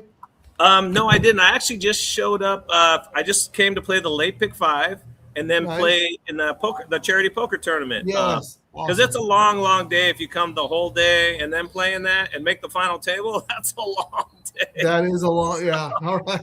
That's awesome. We've been trying to promote that Folds of Honor on our show the last couple of weeks because it's a really, really good cause. And I'm told it's a lot of fun. I would have come up, but I am all the way up in Paso Robles right now. Oh, wow. Terry and I came up for a friend's wedding yesterday. So, but I'm a man of the people, man. I can't let the show must go on no matter where we are. Yeah, it's awesome, and it's a good wine country. Do you drink wine? I drink wine, but I do not have the sophisticated palate to really, really appreciate it. But no, the bride's family owns Victor Hugo Vineyards, so it was on the property. And I mean, the wine that this guy brought out for the celebration was just, it was amazing. Way too classy of an event for me, but we had a really good time. Yeah. I love that area. It's awesome. But I drink wine, but I'm not like a huge wine guy. But I love the movie Sideways. I mean, I will say that. Great movie. Great movie. Well, and Terry loves Wine Country. That's her go-to movie, when she wants to have her gal pal experience. I've seen it probably like 10 times. I love it. Terry. Feedback. I love it. It's a guy movie. Come on. It really is. Oh, no, it's really good. All right, Rob. Well, got to put you to work, man. You have any late double action in mind, or you want to late double? Yes. Let us know who the pick 5. Late double, yes, for sure. I'm gonna go 9th race. Oh, my old horse that I've been. If I had extra 20 grand to blow right now, I would probably claim see through it here, just for old time's sake, and see what I could do with my program. But 20 grand, 9-year-old. That's total pro. 9-year-old. That's a total pro right there. I thought this was a kind of a wide open race. Okay. one of these days, Cody Boy is going to get there at a big price for me. I have to keep playing this horse. And he keeps getting seconds and thirds and stuff like that. Oh, but he trains like a monster, that horse, Cody Boy. Is that right? He always does every morning. Like he's a morning glory, but Yeah. I hit him last time at 5-1. I had him when his last second place finish at 24-1. He got a good. I mean, his second last time, he definitely had a better trip, and it was a smaller field. Geezer, I used him because this Gennaro Vallejo has been on fire. Yeah, I've hit a bunch of races with him, just betting it blind almost. That's also just a cool, hard knocking horse. I mean, that's another total pro. He's a total pro. Yeah. I thought it was a bit wide open. I like the 11, the 8. I mean, in my pick 5, I went pretty wide here. So yeah, who do you have in your pick 5? I mean, I have 2, 4, 5, 7, 8, 11. So if I can catch a price here, that'd be pretty cool. I kind of want to see. I want to see what see-through it looks like on the track. Okay. You're free to go anytime, man. You don't have to stick around. No. Before I would make my late double, put it in. I would love to see him on the track before I even gave out a double, because I know exactly what that horse is supposed to look like. I've tried to claim him like 6 times, like outshook every time. So if you but let's say just on paper, like if you were at home and couldn't see the horses or whatever, like just give me like 2 or 3 horses that you're considering more than the others. I would go 3, 5, 4, 5, 7, 8 here. 4, 5. I love the 8. Absolutely love the 8. And I think the 11 has a big shot as well. But so it concerns me a little bit that you think it's a real spread race, because I thought the 8 looked like a standout. Really? Yeah, I really do. I think the horse is going to get a great trip. I love that, like, June 25th race. That's the trip I'm expecting. Second off the bench. I thought that race was really good last time. Was trying to chase a fast pace and just got tired off the long layoff. So Pipey second off the bench. Lightly raced, a lot of upside. I know the horse is a 5-year-old, but if they didn't like the horse, they'd probably run the horse for a tag. So that was my top pick in the race. And then I also I'm thinking about using the 11 in some capacity. But real quick, before you have to go look at them, what about the nightcap? Because I have a real strong opinion in that race too. I went 6-9 there. 9. I love the 9. Yeah. Yes. I love the 9. Great work. Let me look at the 6. That was obviously, if you watched the replay, which I know you did, they dueled. It was like almost like a 7-horse duel in the beginning. Then it went down fast. to 4. Yeah, and he stuck around. Yeah. The winner came from off the pace. He's come back with some great works. Really nice work. His last work, I watched it on XBTV. Nice. Moment of Valor has a good work as well. He looks like he possibly could fire first time out. Yeah, and Urton's on fire, right? I mean, Urton's on fire with Hector up. Army Mules, pretty good first out. I'm not allowed to say his name on the show. so, a lot of people are asking what your double looks like. He's going to go look at them, but he is considering in the first leg. I know it sounds like a lot, but he really wants to see what see-through it looks like. But 2, 4, 5, 7, 8, 11. But narrowing it down 4, 5, 7, 8. But more importantly, in the last race, 6 and the 9. If I would do a double, I would leave. I would narrow down. Right now. You won't hold you to it. Just give us. I'm looking at 4, 5, 7, 8 to the 6, 9. To the 6, 9. And then you could weight those combinations based on what they're an playing. old champion, like I know he looks, and I think he wins the race if he can run like anything. Yeah. I mean, 4 to the favorite in the next leg is 4 to the 6. But obviously his form's a little off right now. Obviously, claim for 50, thinking they might be able to compete at 50, and now in for 20. That worries me a little bit. But we know that Pete puts them where they can win. So with him, it's not that much of a big deal. But you know, I don't know any math where buying for 50 and selling for 20 works. Well, they would get their money back here if he was to win. Is that right? Okay. Yeah, because the winner shares almost 40 grand plus the 20. You're looking at 60. So he bought him for 50, right? And I'm sure they spent about like 10 to 12 cents, right? Right. So Oh, and then probably shipping break Oaklawn even. too. He'd break even here if he won. And the tax. Well, you know what? Then that's the right spot. So, and he's a Calbred. That's why it is kind of a safe claim when you claim for 50 there, knowing this horse. If you worst comes to worst, drop him for 20 for a Calbred, win that race, get your 40 back. So I can see. I thought about it myself for sure. No, that's why I appreciate you having on the show, because that's not my side of the game. Like, I don't understand that. I'm looking at, just basic math. Claiming for 50 and selling for 20, it's not a winning formula. But the bonus here, the Calbred, this and that, and you place them where they can win. But that also tells me that they're like kind of done with the horse, right? They just want to get out and get their money back. They want to get out, get their money back. They didn't exactly put him in like a 20 claimer or anything like that. But they put him in an allowance, Calbred allowance. Right. But having said that, the Calbred condition right now is pretty weak. It's very light, especially at the end of the year. It's at Santa Anita. That's why I can't wait for my horse Carry Gold to come back on the 11th here, because he's training super good, and I know the fields are going to be light and the purses are still high. So yeah, right, because people like back off and wait for Del Mar too. Yes, awesome. I don't care. I definitely want to run down the hill here, because you only have one chance to run down the hill. So. That's it. Nice. Yeah, that's fantastic. And you have Carry Gold, and you have another horse too, right? Oh, he got sent up to Emerald. I cut the cord on that one. Which one was that? What was the name though? That was Mischief's Causeway. So I canceled on that one. So I was due for a bad claim, and that was it. He was a mental horse. So no matter what, physically he was great, but just mentally he's just gone. I gave up because I don't have any mental potion for him. I didn't know what to do with him.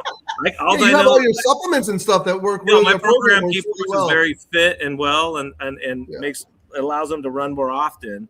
But it doesn't matter if they're mentally messed up. Yeah, he needs an equine psychiatrist, and I don't think those exist. So. My supplements definitely help horses run more often. But we got about 7 minutes. They're still in the paddock, but if you want to go look at them, go ahead. We'll put our bets together. But if you want to hop back anytime, just come back up if you want. I'll let Ciaran know that what my final double is right in about 2 minutes here. Yeah, text it up. Okay, that'd be awesome. We'll put it on the screen. That'd be great. All right. Good luck, everyone. Thank you, man. We'll see you. And good luck tonight at the Turkey tournament. Yeah. Thank you. Bye. Take care, man.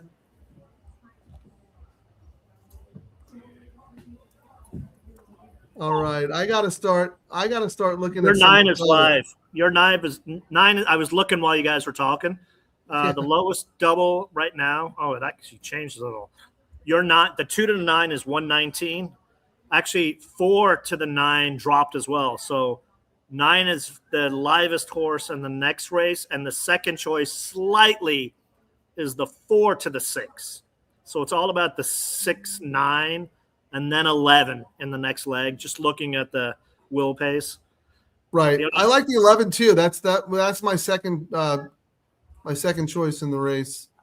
I think I'm just going to leave all the bets. No, the 11 here. I like the 11 in this race. Sorry. Oh, the O'Neill horse. Yeah. 11 to your 9 is 137. So it's low as well, Frank. Okay. The 9 is the most live horse in the last leg. I mean, that doesn't surprise me at all. I thought the horse should have been favored on the morning line. So I need to do some. What I'm going to do, I'm going to take the horses. I'm going to come back and play. I'm going to hit an 8-9 double pretty good. Then I'm also going to play doubles 11, 9, 7, 4. Yeah, I'm looking to see what to the 9.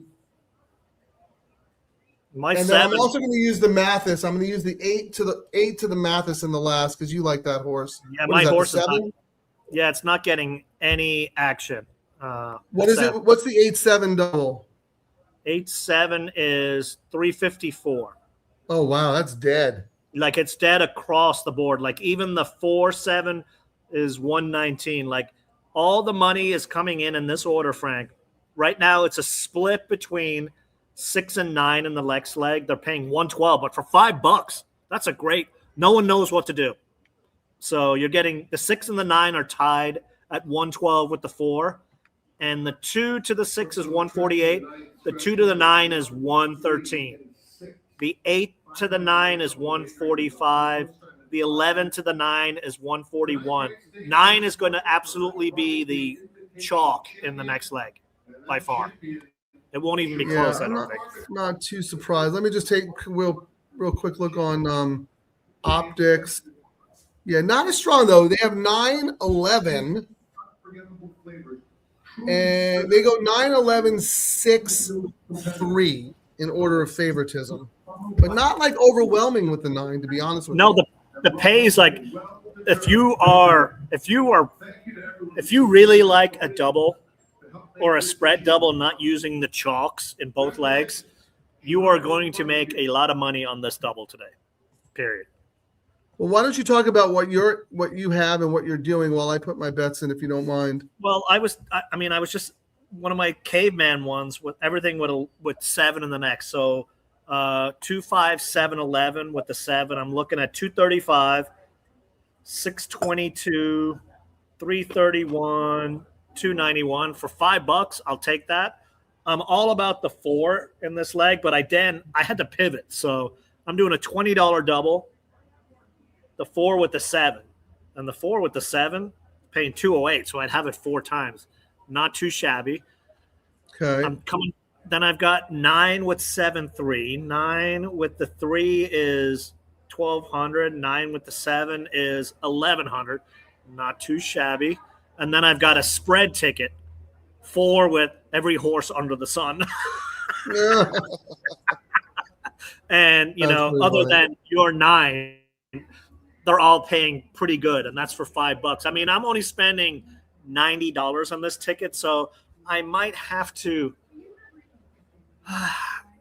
The problem is I should have reduced all my bets today, Frank, and we've talked about it a lot because 2 of my key horses, my key double was going to be a $50 double, 3 into 4, and both horses scratched. The 3 scratched here, and the 4 scratched in the next. So I'm not as confident, which is why I spread more. So I don't know what to do now, to be honest.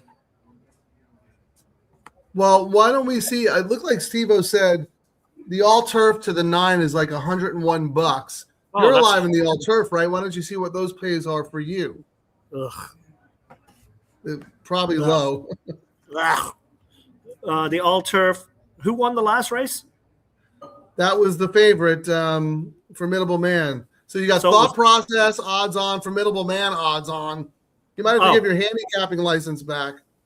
Number 7. So I'm all into 7. I've got the 7 twice, whatever that pays on the all turf. Let me look and see. Let's see, all turf. John, no. Jaramillo's agent is a gentleman named Tom Knust or Noost, and he's a good friends with Doug O'Neill. And Tom is one of the best agents on the grounds and has been for a very long time. My 7 is paying $213 on the all turf, and these are, man, that's not bad. $213, to be honest with you. Yeah, but I mean the 6 is so the favorite is the 9 at 101, the 6 at 110, the 3 at 150. Oh no, sorry, the 11 at 120, then the 3 at 150. I don't know. These are. I think I'm going to, starting next week, ratchet my all-turf bets down because they're not – although the pool, Frank, huge. I should look and see what last year's was. Huge number. How much is the pool? 187,000. Gigantic. For the all-turf? For the all-turf. That's got to be a record. I think it's a record. I think it is. I've never seen it that high. Congratulations to everyone except us. Yeah. The handicapping show on Tuesday, we're going to renew you for another $50,000. It's just a little bit of money, though. Don't get all enthusiastic about it. While you're looking that up, real quick, Radar Rob is a man. That was a great get right there, Ciaran. Love having Radar Rob. Big fan of Wine Country, so is Terry. Feedback. There's Steve-O, 9. Yeah, it is. It's not too bad actually. The way to play the 9 was the way we did, because the 9 is probably going to go favored based on how Ciaran was seeing those pools. So Ciaran needs headphones, but Rob doesn't. The last year, the all turf was 169. So this was actually one of their better betting days last year, Frank. Yeah. Well, you know what? 169 was a good number last year, but 180 something is better than 169. That's the DTL crew again. And then I'm looking to see the double. Where did the double end up? Mike Whale and Rio Rob is awesome. He oh certainly my God, is. Frank. The double almost made another record. 335 for the double this year. You know what the double was last year? 245. All right, they're loading. We'll pat ourselves on the back after the show, but that's good info, Ciaran. Good luck, everybody. Come on, the GM. I need you for my lungs.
Chappy, can you handle this, please?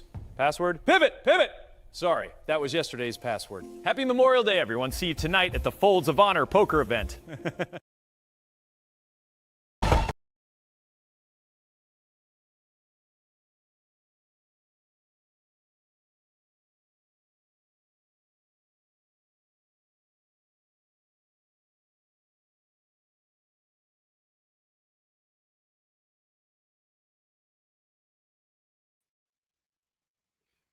Not too shabby there. Excellent price on that horse. No, he went off at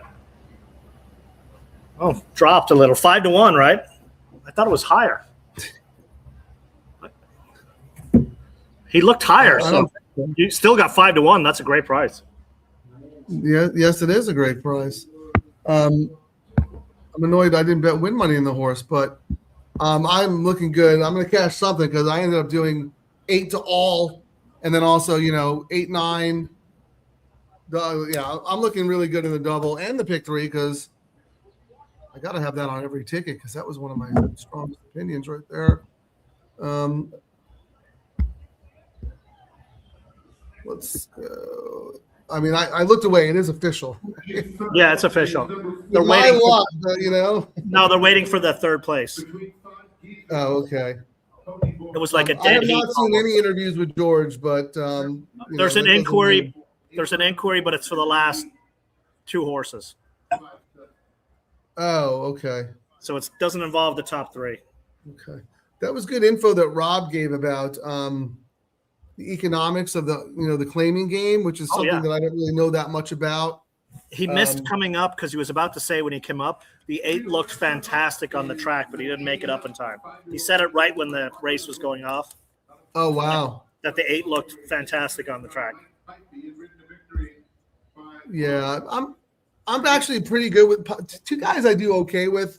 I mean, I do great with Platt. I mean, he's the trainer that I connect with the most. And Pipey's another guy because you know when Pipey is when he's gearing up to get his horses to run well.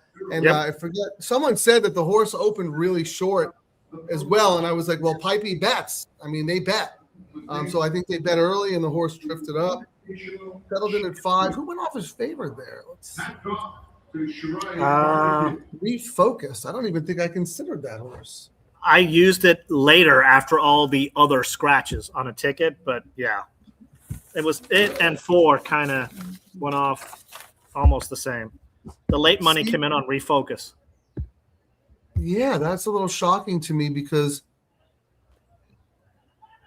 well, that horse was because we didn't get a chance to do the will pays because we were talking to Rob. Jockey claim a foul. Oh. 8 and 11. Number 7 has filed a jockey objection against the 8 and 11, Frank. Okay. I mean, I've never, 1 in 100 times? The stewards are never going to admit they're wrong. Never say never, Ciaran. I know. Now when it comes to me and Victor Espinosa, who's my nemesis. All I got to say is take him down. I have both the 8 and the 11. Those are the only horses I have. I have the 4. 90% of my action went through the 8, but I have backup tickets with the 11. And 100% of my actions through the 4. But it's never going to happen. I mean, why do you say that? Because I'm of the opinion where stewards do not want to be proven wrong. And if they didn't do the inquiry, they're not listening to a jockey. And who's the jockey on who is it, Victor? Espinosa versus Ayuso. But I've gotten taken down twice before with Ayuso. Yeah, but inquiries, not jockeys. I've rarely seen. No, that's true. They very rarely make a jockey. The only one who would actually ever win one of those would be like Mike Smith after winning the Derby. No change. They decided quickly you're full of crap. They should fine Espinosa for wasting our freaking time. What a clown. Number 2, throwing heat. Scratch 4, big bill. Scratch 10, homegrown tomatoes. The 13 and 14. All right, no change. Thank you. Yeah, they took like 4 seconds. Yep, we're not showing that you know more than us. Denied. Justin Wade, welcome to the chat. You're the GOAT, Frank. Thank you for the GM. You're welcome. I am the GOAT. Well, after his picks got crapped on yesterday, he had to come back today. My picks were good in every race except for that one race, and I wasn't able to pivot because I was at a wedding. So no, there you what go. happened? What happened was your like C choice in the first leg and your A in the middle leg is what screwed you. You know what I mean? We started with a great price, but it still didn't pay as much as it should have. I don't think. I never would have had that Phil Oviedo horse unless we were doing the show. So if we're doing the show, I have it and I hit, but we weren't doing the show, so I didn't have it. So that's on me. That's why we need to get paid to do the show every day. Well, I was yapping and never did my pivot double. So what was that going to be? It was going to be your 8 into, the horse I liked in here. And I looked on the phone when Rob was up here. I was like, I never actually put the damn bet in. So you don't have the 8 on anything? I'm out. I do not have it on anything. Okay, but you're live in the pick all turf, right? Yes, but it's for hot dog money. But you would have only done it to the Mathis horse? I would have done it, just because the pays were so well. Yeah, let's talk about this. Like, what would you have actually done? I would have used it because I did that earlier, one, using your pick. I would have had it into the Mathis horse. I would have had it into 7, 1, 3, and I would have had you would have spread with the 8. Yeah, I would have had 4 and 6. I would have done it for $20. So I would have been alive to because we talked about earlier, Fresh You getting on that number 1. Like right now, that 1 is paying $4.15, Frank. So the lowest pay on the $5 double is the 9 at $150. Wow, that got hammered. The next choice is the 6 at $216. Then the 7 at $335. The AE got in. 3 is $276. The AE number 13 is $385. And the 1 is $415. Pick 3. The 9 is $261. Then the 6 at $345. There's nothing really jumping out. The 11, $288. There's no real sneaky-ish money, if that makes sense, Frank. It went to back. We thought it was going to be 6 and 9. We're getting all the money. And it is across all the pools. 6, 9. In the pick 4, only $4. The 6 is the favorite in the pick 4. The 9 is second choice at 112. Wow. Talk to me about the 6 because it's a first-time starter, I think, right? Yeah. I know Charlie mentioned something about that horse. Well, that scares me because Urton does not win first out often. So that horse and Rob liked that horse too. I had it on a ticket. I went debut with Voldemort and Urton. This tandem is 3 of 4. Sharp works. Use some. Wow, 3 of 4. Yeah. Ouchies.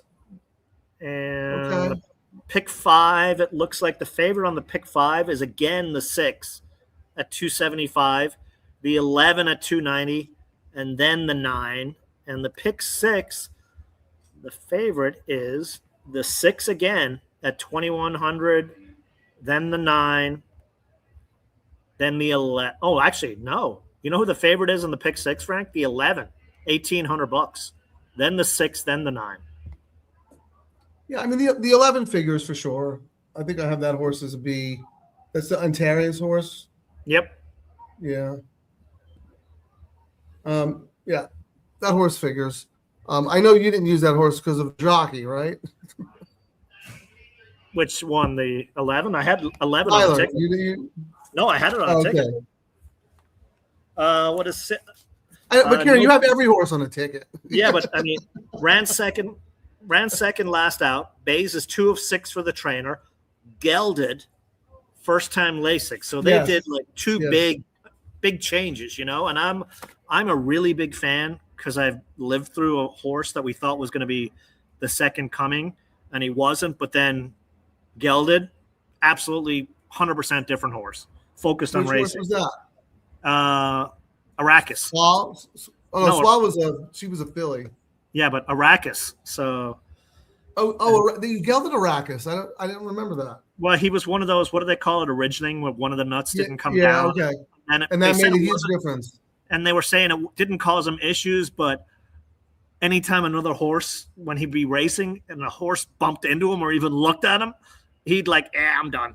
Yeah. Well, don't tell Mark Gelding, but I'm under the 2 balls are better than 1. But after it got, he was like, well, all I got to look forward to now is racing. So I'm going to be a good racehorse. Yeah, that's funny that whole ridgeling thing. And sometimes they remove it because the fact that it's undescended causes some discomfort in some horses. Even though it maybe didn't show with Arrakis, clearly it made all the difference because what's going on with him? He's been off for a long time.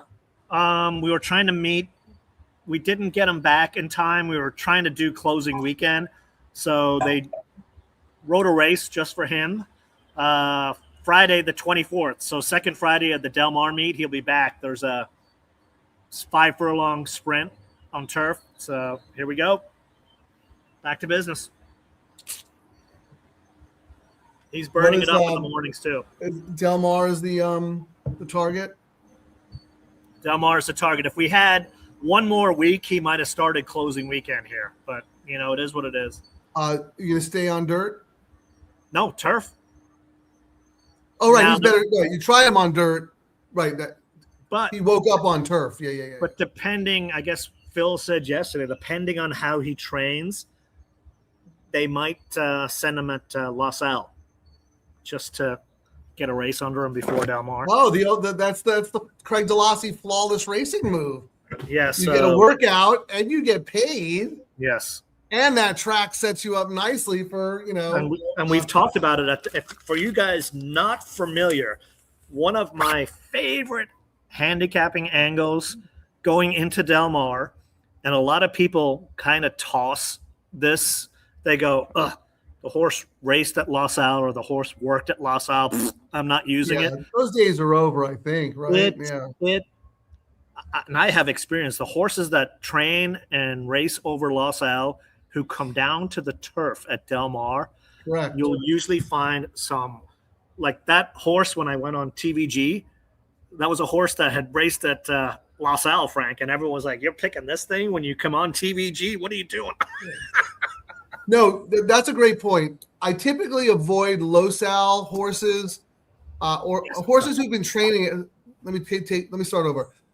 I don't like horses who have been training at Los Al in dirt races at Santa Anita or Del Mar, but I upgrade them in turf races because for whatever reason, the way that track helps with conditioning and fitness for turf is gold. And not a lot of people do it, but Phil is one of the ones who does.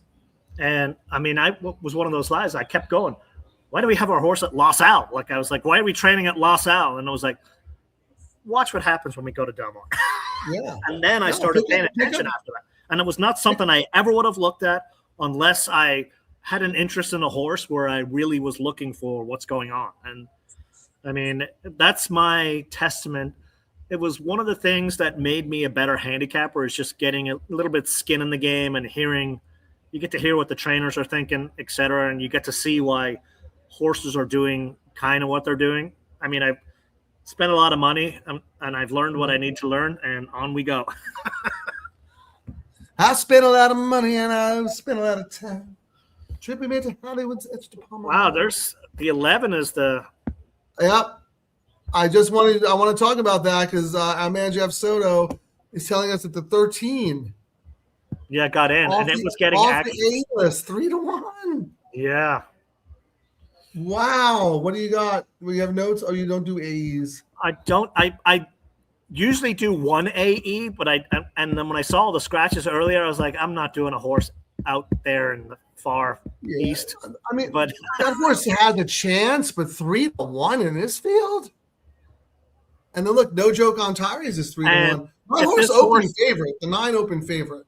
I mean, I know Kimura rode this horse the last time, but I think if this horse really was as live as the betting was saying, this is the other, like JJ's on the other one. Calvin loves JJ. Yeah. So I mean, JJ would be on that 13 if it was. I kind of agree with you, actually. And even though, I mean, the reason I threw the 3 in, Galvin's stats, Frank, he's 0 for 40 first time, 0 for 17 turf. Someone asked me, why are you picking that horse then? And I said, well. Is it JJ? No, it's the time of the year. Like last year when we started saying offers are now a new betting angle because this is when offers go away. But a But 58 I mean, second, JJ rides this one instead of the other one. You know what I mean? and the Like, other one that's was like, very significant to me. I mean, Kimura, this is a second start for the other one, and they did turf the last time. I mean, it did close really well, and it started slow, but it's second time. The trainer stats are horrendous, and if it was live, I think he would have given the bone to his guy who's riding all his horses and not winning a lot for him. Because, I mean, what's JJ's stats right now? We keep talking about JJ's 0 for the last 7, but they're 71% in the money. I think if the horse was one of them was live, his guy would go, hey, JJ, get on this one. Yeah. I'm just trying to see the horses that I'm exposed to who are taking money in all the pools, and it's the 6. The horses taking the money in the pools are the 6, the 9, the 11, and the 13. And one's favored in one, one's favored in another. In the pick 3, which we like to look at, my horse that my whole day is built around, the 9, is the favorite in the pick 3 at 261, followed by the 11 at 288, by the 6 at 345, and then by the 3 at 408, and then the other Galvin on the outside. So the pick 3 players seem to like my horse the best, but if you look at the other pools, Ciaran, you'll see that they flip-flop. So I might have to do some exact, because I've run second so many times in the F and pay leg that it's sick how much money I've cost by running second in the last leg. I might have to do some exactas, but we got 12 minutes. Yeah, I'm looking to see how I'm going to get out of the day. Yeah, why is the 13 currently 5-2 taking so much money? I mean, ran on late in that race. That was a nice debut race, but that was such a fast pace that the horse was supposed to do that. Well, listen to this. Win money on that 13, 20,000. Place money, 2,800, almost 10 times the win. And then there's 25K in the show pool. 12K of the 25K is to show on the 13. So someone thinks this horse is going to be in the money. What's the money like on my 9? 19, 5, 52, 34. There's more. The most win money is on this 13. By far, like almost 40% of the show money is on the 13 as well. Can you do the exact? Are you doing bets now? Because I was going to see if you could. Well, I can go. What do you want? The trifecta machine. Sure. I'm curious of what. Courtesy of Express Bet, by the way. We might have some good news to announce very soon about Express Bet. Let's do. What's the favorite combination, just so we can get out what the lowest pay is, and then with which horse on top? 3, and then just do 3, 13. Well, I'll just tell you, with the 3 on top, it's 3, 9, 6. That's paying $317 for $2. Oh, that's actually not bad. That's actually it just really went up good. to 324, but that's with the 3 on top. Wow! So if you can get the right, someone's gonna blow this contest away if they get the right combination of. I mean, I don't know why would anybody use the 3 on top? I mean, Galvin never wins first out, and the horse is in favor. The horse is. It's not like the horse is taking money, right? No. Why don't we look at the 11 on top, because that's currently the morning line favorite. We'll see how short. I would imagine they're pretty good everywhere, because look at the board. It seems very wide open, right? Yeah, if the 11 wins, the favorite combo is the 11, 9, 13, and that's paying $193 for $2. So they're all good. This is a tough race. At least most people see it as a tough race. I thought the 9 was a standout. I really did. But I've had such bad luck in these pay legs that I do have a double 8 to all cooking. So because the Well, 8 I'm was my other thinking here choice. I might do it because I've been so wrong today. I got to be right on at least one race, and it may as well be the race that blows up your ticket. So I'm wondering if I do a trifecta, 7 over 1, 3, 9, 13, and then come back and do 1, 3, 9, 13 over 7. But yeah, as long as you use my 9 in second and third, I think you'll be fine. You should go all 9, all 9. Because I'm going to run maybe I should second or just do third for somebody. $1,000 to show on 9 or place. There we go. And this is, but you mentioned Carla Gaines. You said that her stats or win stats weren't great, but if you look, I've been in this position with her twice before, and she's run second by like this. I'm not alive to her, so that's why this is when she would actually do it. Like she blows up my tickets. If I use your tickets were already blown up. No, but if I was alive to her right now, she'd be dead. You know what I mean? Would not happen. Well, yeah, that's my case. I mean, I've had her twice for all the money, and the horse ran second. But the horse ran great. I mean, I'm not knocking her. Lost by this much to another horse. Was the favorite. What are you going to do? John Allwell wants to know thoughts on the 12. Owl. Terry likes Owl. Debut horse, nothing jumps out. Is pretty much all I wrote, but doesn't mean that's anything. Drysdale rarely wins first out. It's probably more for next time. I love Sir Prancelot's on top. Don't know much about the dam. Not my kind of play, John. But any money on that horse? Charlie loves the 8. Charlie's betting against me. He has a double going to the 8. Yeah, I mean, the 8 can win too. I don't like that. That's another one. I thought if the 8 was alive, wouldn't JJ rides for Hanson a lot as well? I don't know. Well, Escobedo rides, but Orantes rode the horse last time and did well with the horse. So, cutting back, right? This is a turf sprint we got here. What do we got? 6 and 6.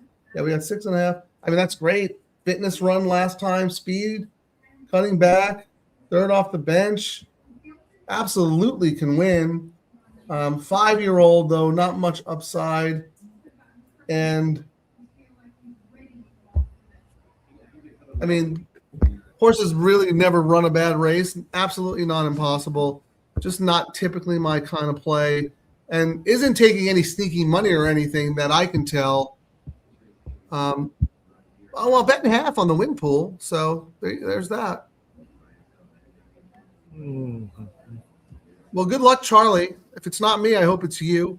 I actually do have a double with the 8 because I went 8 with all. What is that? And I actually should have had that double as well with number 6, and the other one.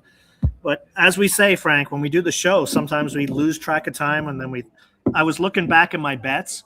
Yeah, you said you were going to use my 8. I remember you said it. And I used it in my pivot pick 3 and thought I'd done. Oh, right. Okay. And thought I'd done the double, but I was probably thinking in my head I had it, but it was the pick 3 I was thinking of. Yeah, it's like the last time Ciaran was on track. His excuse for not getting the bet in is because he was on track.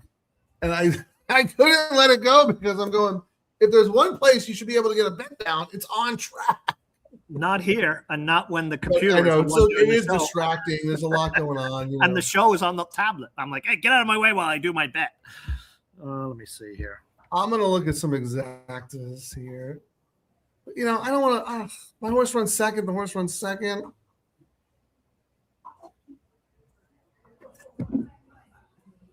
The only other horse. Let me see how I rank. Actually, that might help. Okay. Who's the 4? No, Big Bill. I mean 9. Yeah, Big Bill scratch. So I'm 9. Let me look at my matrix here.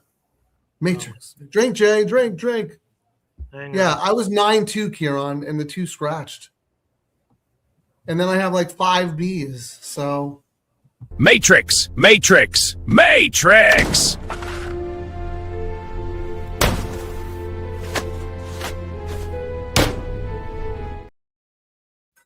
All right, now I can do my bet. Are you going to do any win money to the Mathis horse? What price is he? Still bulletproof, the 7? You got Rosario. Yeah. How many minutes we got? 4 minutes. Got 4 minutes. I'm gonna do double. $10 is no bucks. So I'm gonna do $20 to win. That's Steve. $10 is no bucks. I love it. All right, I am going to look at the exactas real quick to see if the 9 runs second. This is for $2.98. 11.9. Give me your rankings, Ciaran, if you don't mind. Let me see. My rankings. I mean, they scratches kind of screwed them up, but my rankings were on this race. Scratched 7. Yep. 3, 6, 8, 9, 11, 1. Remember, Freshu is on the number 1. Do not discount One's the number out. 1. Oh, no, the 1 isn't out. The 1's in. Sorry. No, Tiago was riding the 1. Yeah. The stats were horrible, but Freshu's on now. I wish the PPs would update whenever jockey changes. I mean, the amount of money they charge. Have you seen what they're charging for on track now versus off track for Brisnet? For the racing form on track, you get $9.95. Well, they got something. Horse racing Twitter got something new to complain about. $13.95. You pay more for on track than printing it at home for the convenience of printing or getting it on track. The monopoly those guys have is insane. I am going to play an exacta here. Try to get something if my horse runs second. So I'm using all the horses you mentioned, Ciaran, but in different denominations, right? So yeah, and while you were doing that, I was going to show everyone the view from up here in our Double Trouble Lounge. Hopefully it's not. Yeah, too go bright. for that while I'm doing this. Can they see it? I don't know if this one's too let me look real quick. Oh yeah, that looks amazing.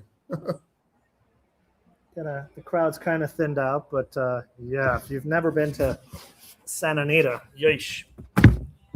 Definitely a bucket list track for sure. 9 is now, wow, lukewarm favorite at 7-2. How about that? All right, I am going to do an exacta with the 9 in second, which means the horse is going to run for Ciaran. So there's your trifecta right there. All 9. So the lowest you're getting on the 9 is $19 if it's 11.9. Yeah, I'm playing that for $10. So you're spending what? 1, 2, 3, 4, 5, 6, 7, 8, 9, 10. You're spending $100 and you get 190. 2-1 is not bad, or 9-5. Yeah, I mean this is basically just seconditis insurance. So I did $10 exactas with let me see, the logical ones that you mentioned, and then I just did a couple of dollars with the bombs that I didn't like with the ones that you mentioned. So I'm actually spending $50 total on that as a hedge till I get something back. All right, they're at the gate. Good luck to everyone. If it's not yours, let's hope it's the 9. Let's hope it's my 9. All right, let's get it in.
Yeah, Radar Rob, 6 and 9. He was all about the 6 and the 9. Unfortunately, I was all about the 9, and that horse could not have run any worse. That was terrible. Well, my 8 all double paid off, but oh my God. Yet again, the money told us the 6 and 9 were the ones, huh? And sure enough, well, one of them ended up being the one. Yeah, the one that I didn't have. Wow, Barrios. That is crazy. Yeah, I don't know. I have no idea, Steve-O. That horse set ridiculous fractions last time, and then was so far back, going 23 and change. I mean, that was horrendous. Absolutely horrendous. I didn't want to say it, but I mean, it's he might be starting to get cold just being on so many cold Miller horses. I don't want to upset our Venezuelan crowd. That is a very confusing ride to me. Yeah, I didn't. I went did 21 not and 3 last time. Yeah, and he's 10 lengths back off 23 and change. That was but another Carla flop, perhaps, and it wasn't his fault. Who knows? But so far back. Flop. I mean, she's 7 of 17 in the money. I don't know why her horses are running well. He just never gave that horse a chance to win. I don't 8%. Understand. She's 2 of 46 at the meet. Right, but she's got seconds and thirds. It's not like she stinks. Yeah, she's 25% second. And what's her in the money percentage? She's 15 of 48. Yeah, I mean, that's not terrible. Her stats are kind of like when Phil was really cold, during the meet and kept being second a lot. And then now he's heated up. She ran second for me a couple of times at good prices. But that horse was just awful. I'm completely vexed by that. The first time starter did really well for a trainer who never wins first out. But to your point, you said when he puts up Barrios, they are now 4 or 5, right? You said 3 or 4 going in. 4 or 5 now. Yep. And it's just unbelievable. I get my 5-1 home. Everything's looking good. And then I can't close. I cannot close. I don't mind losing, but that's inexplicable to me how badly that horse ran and how far back that horse was based on that last race. So I don't know. It's a little vexing. That's racing. What is my lousy? Was my lousy double going to give me any of my money back here? How much did I spend today? My God. Your double paid 216. You got your bet class back plus some. No, I spent more than that, but not much more. Because I kept piling. When we were talking, I kept betting. Yeah. The only bet that I hit was 8. I played the double. I just did a $5 double, 8 all, and that's the one that hit. And that cost me $55. But I had a bunch of other bets mixed. Yeah. So it takes the sting out a little bit. But my God, I mean, can't I just be right about two races in a row? It's crazy. Well, next time I come on, Frank, and this is now the second or third time when I go, all my key horses scratched. And I even said at the start, I should not be doing any of my bets today. And sure enough, I should not have, No, Ciaran, we talked about that on the show. All my keys scratched, and I should have been. Well, that's it. I'm gonna spend $100. Right. That's it. No If matter you have what. two A's, and 6 B's, and your A's scratched. Well, that means your B's now you have you went from having an opinion in the race to 0 opinion, and So that is my lesson for today, and I always try to learn something new. And I vocalized it twice on the show, and I was like, should have went and said, you know what, guys, I'm just going to spend $100 on my bets today and follow the money around. And if I'd probably done that, I might have just done rolling doubles and whatnot using some of these. I mean, we saw the 6 and 9 were hot money. We saw the 8 in the last one. Yeah, I should have had that double, Well, you did talk about playing the 8. I know you did. Well, here, Bison, thank you for the info. It's hard for us to see everything with all that's going on, but he said, looked like the 9 was a step slow, looked to be pinched back at the start. Yeah, I mean, if you're a step slow and they go 23 and change in a sprint, you got 0 shot. I mean, absolutely 0 shot. I guess I'd be willing to give that horse another chance back because now the horse will be a double flow upgrade. But, it'll probably be a 5-horse field and the horse will be, 4 to 5 instead of 5 to 1 and paying out. But what are you going to do? And this was the last chance. I mean, are they going to have a condition for this horse opening weekend or? Well, yeah, this is a Calbred. Yeah, they run a million Calbred maiden special weights. Second week. Yeah, I mean, the card's usually loaded early, dead middle, loaded late. So everyone's trying to. They can run this back in 3 weeks because look, they had an oversubscribed field. These are all Calbred maiden special weights. Yeah, no excuse for the 2 horses who were up on the pace. There was one horse who was closing. Who was that? Looked like the 12, maybe. What was the 12 result? The 12 ended up coming in. Oh yeah, that's Owl. Yeah. That's the only horse who actually came from off and made a little bit of a dent into that glacial pace. Here's the head on. Yeah, the 9 was slow and then got bumped, but I mean, not enough to make an excuse for it, in my opinion. But we'll see. All right. Well, DTL crew. I'm sure somebody. Radar Rob hit. Radar Rob gave it out. He was only using 2 horses in the nightcap there, Ciaran. The 6 and 9. And when we said on the show, those were the 2 horses that were getting all the action from every other horse into this leg. Yeah, that's the other thing. When we do this, it's significant for any horse, but it's even more significant for first-time starters, right? I mean, you have Peter Urton, who, I mean, he hardly ever wins first out, but that horse is taking money in a full field with some horses who figured, No Joke Antares figured, my horse figured, Ciaran, you're going nowhere figured. I mean, sorry, still bulletproof figured. So that's another thing. That's why we do this. We do this live.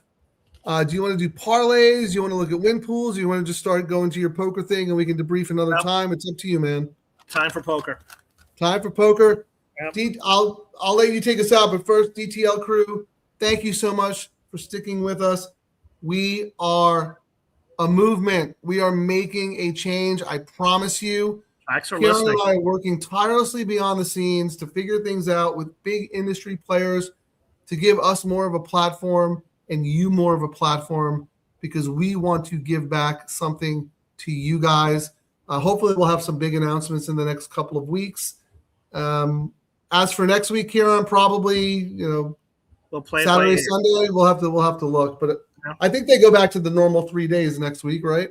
Yeah, I mean, maybe we just do a Sunday show next week. I don't know. We'll see. Yeah, or you know what? Look at this, John Bell.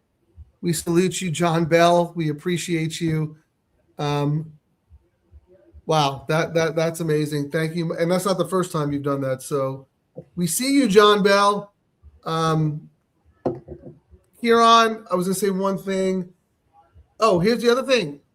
I'm going to talk to someone at Emerald this week. And, who knows? We may be doing a special Emerald show. A couple of people out here like Emerald, and they say I don't know. Is it too late for you if they start at 7 o'clock on a Friday night? That sounds like the perfect show for me. 7 o'clock? I'm already getting ready for bed at 7. I get up at 5 and 4 in the morning. Well, if we do something with Emerald, I'm going to put out a classified ad seeking new co-host. Night hours preferred. I'll do it in the bed. I was actually we just set up the pool, the above ground pool, so I'm gonna have to do a show floating around on the pool here if I can get the got a pool. Really? You finally got the pool now that your kids are ready to leave the house? It's an above ground pool. I'm not throwing money into a hole. That's fine. Hey, on Long Island where I grew up, we all had above ground pools and we loved them. So DTL pool party this summer and then we'll party at your house, and then we'll get shuttled over to Saquon. There we go. How about that? Only if they pay. All right. Well, have a great time tonight, Ciaran. Thank you for representing. Thanks for watching, everyone. You're representing Double Trouble Live at Folds of Honor, and that means a lot. So, see you next week.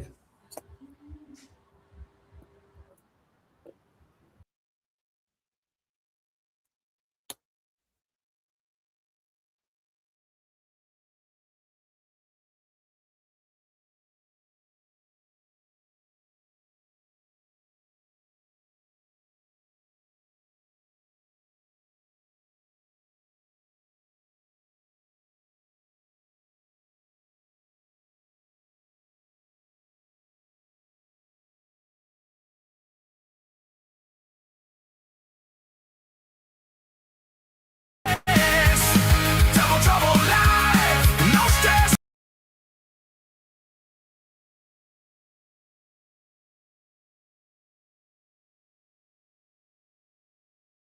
Thanks for watching, everyone. Remember to like and subscribe to Double Trouble Live on YouTube. Get out, get up, get paid.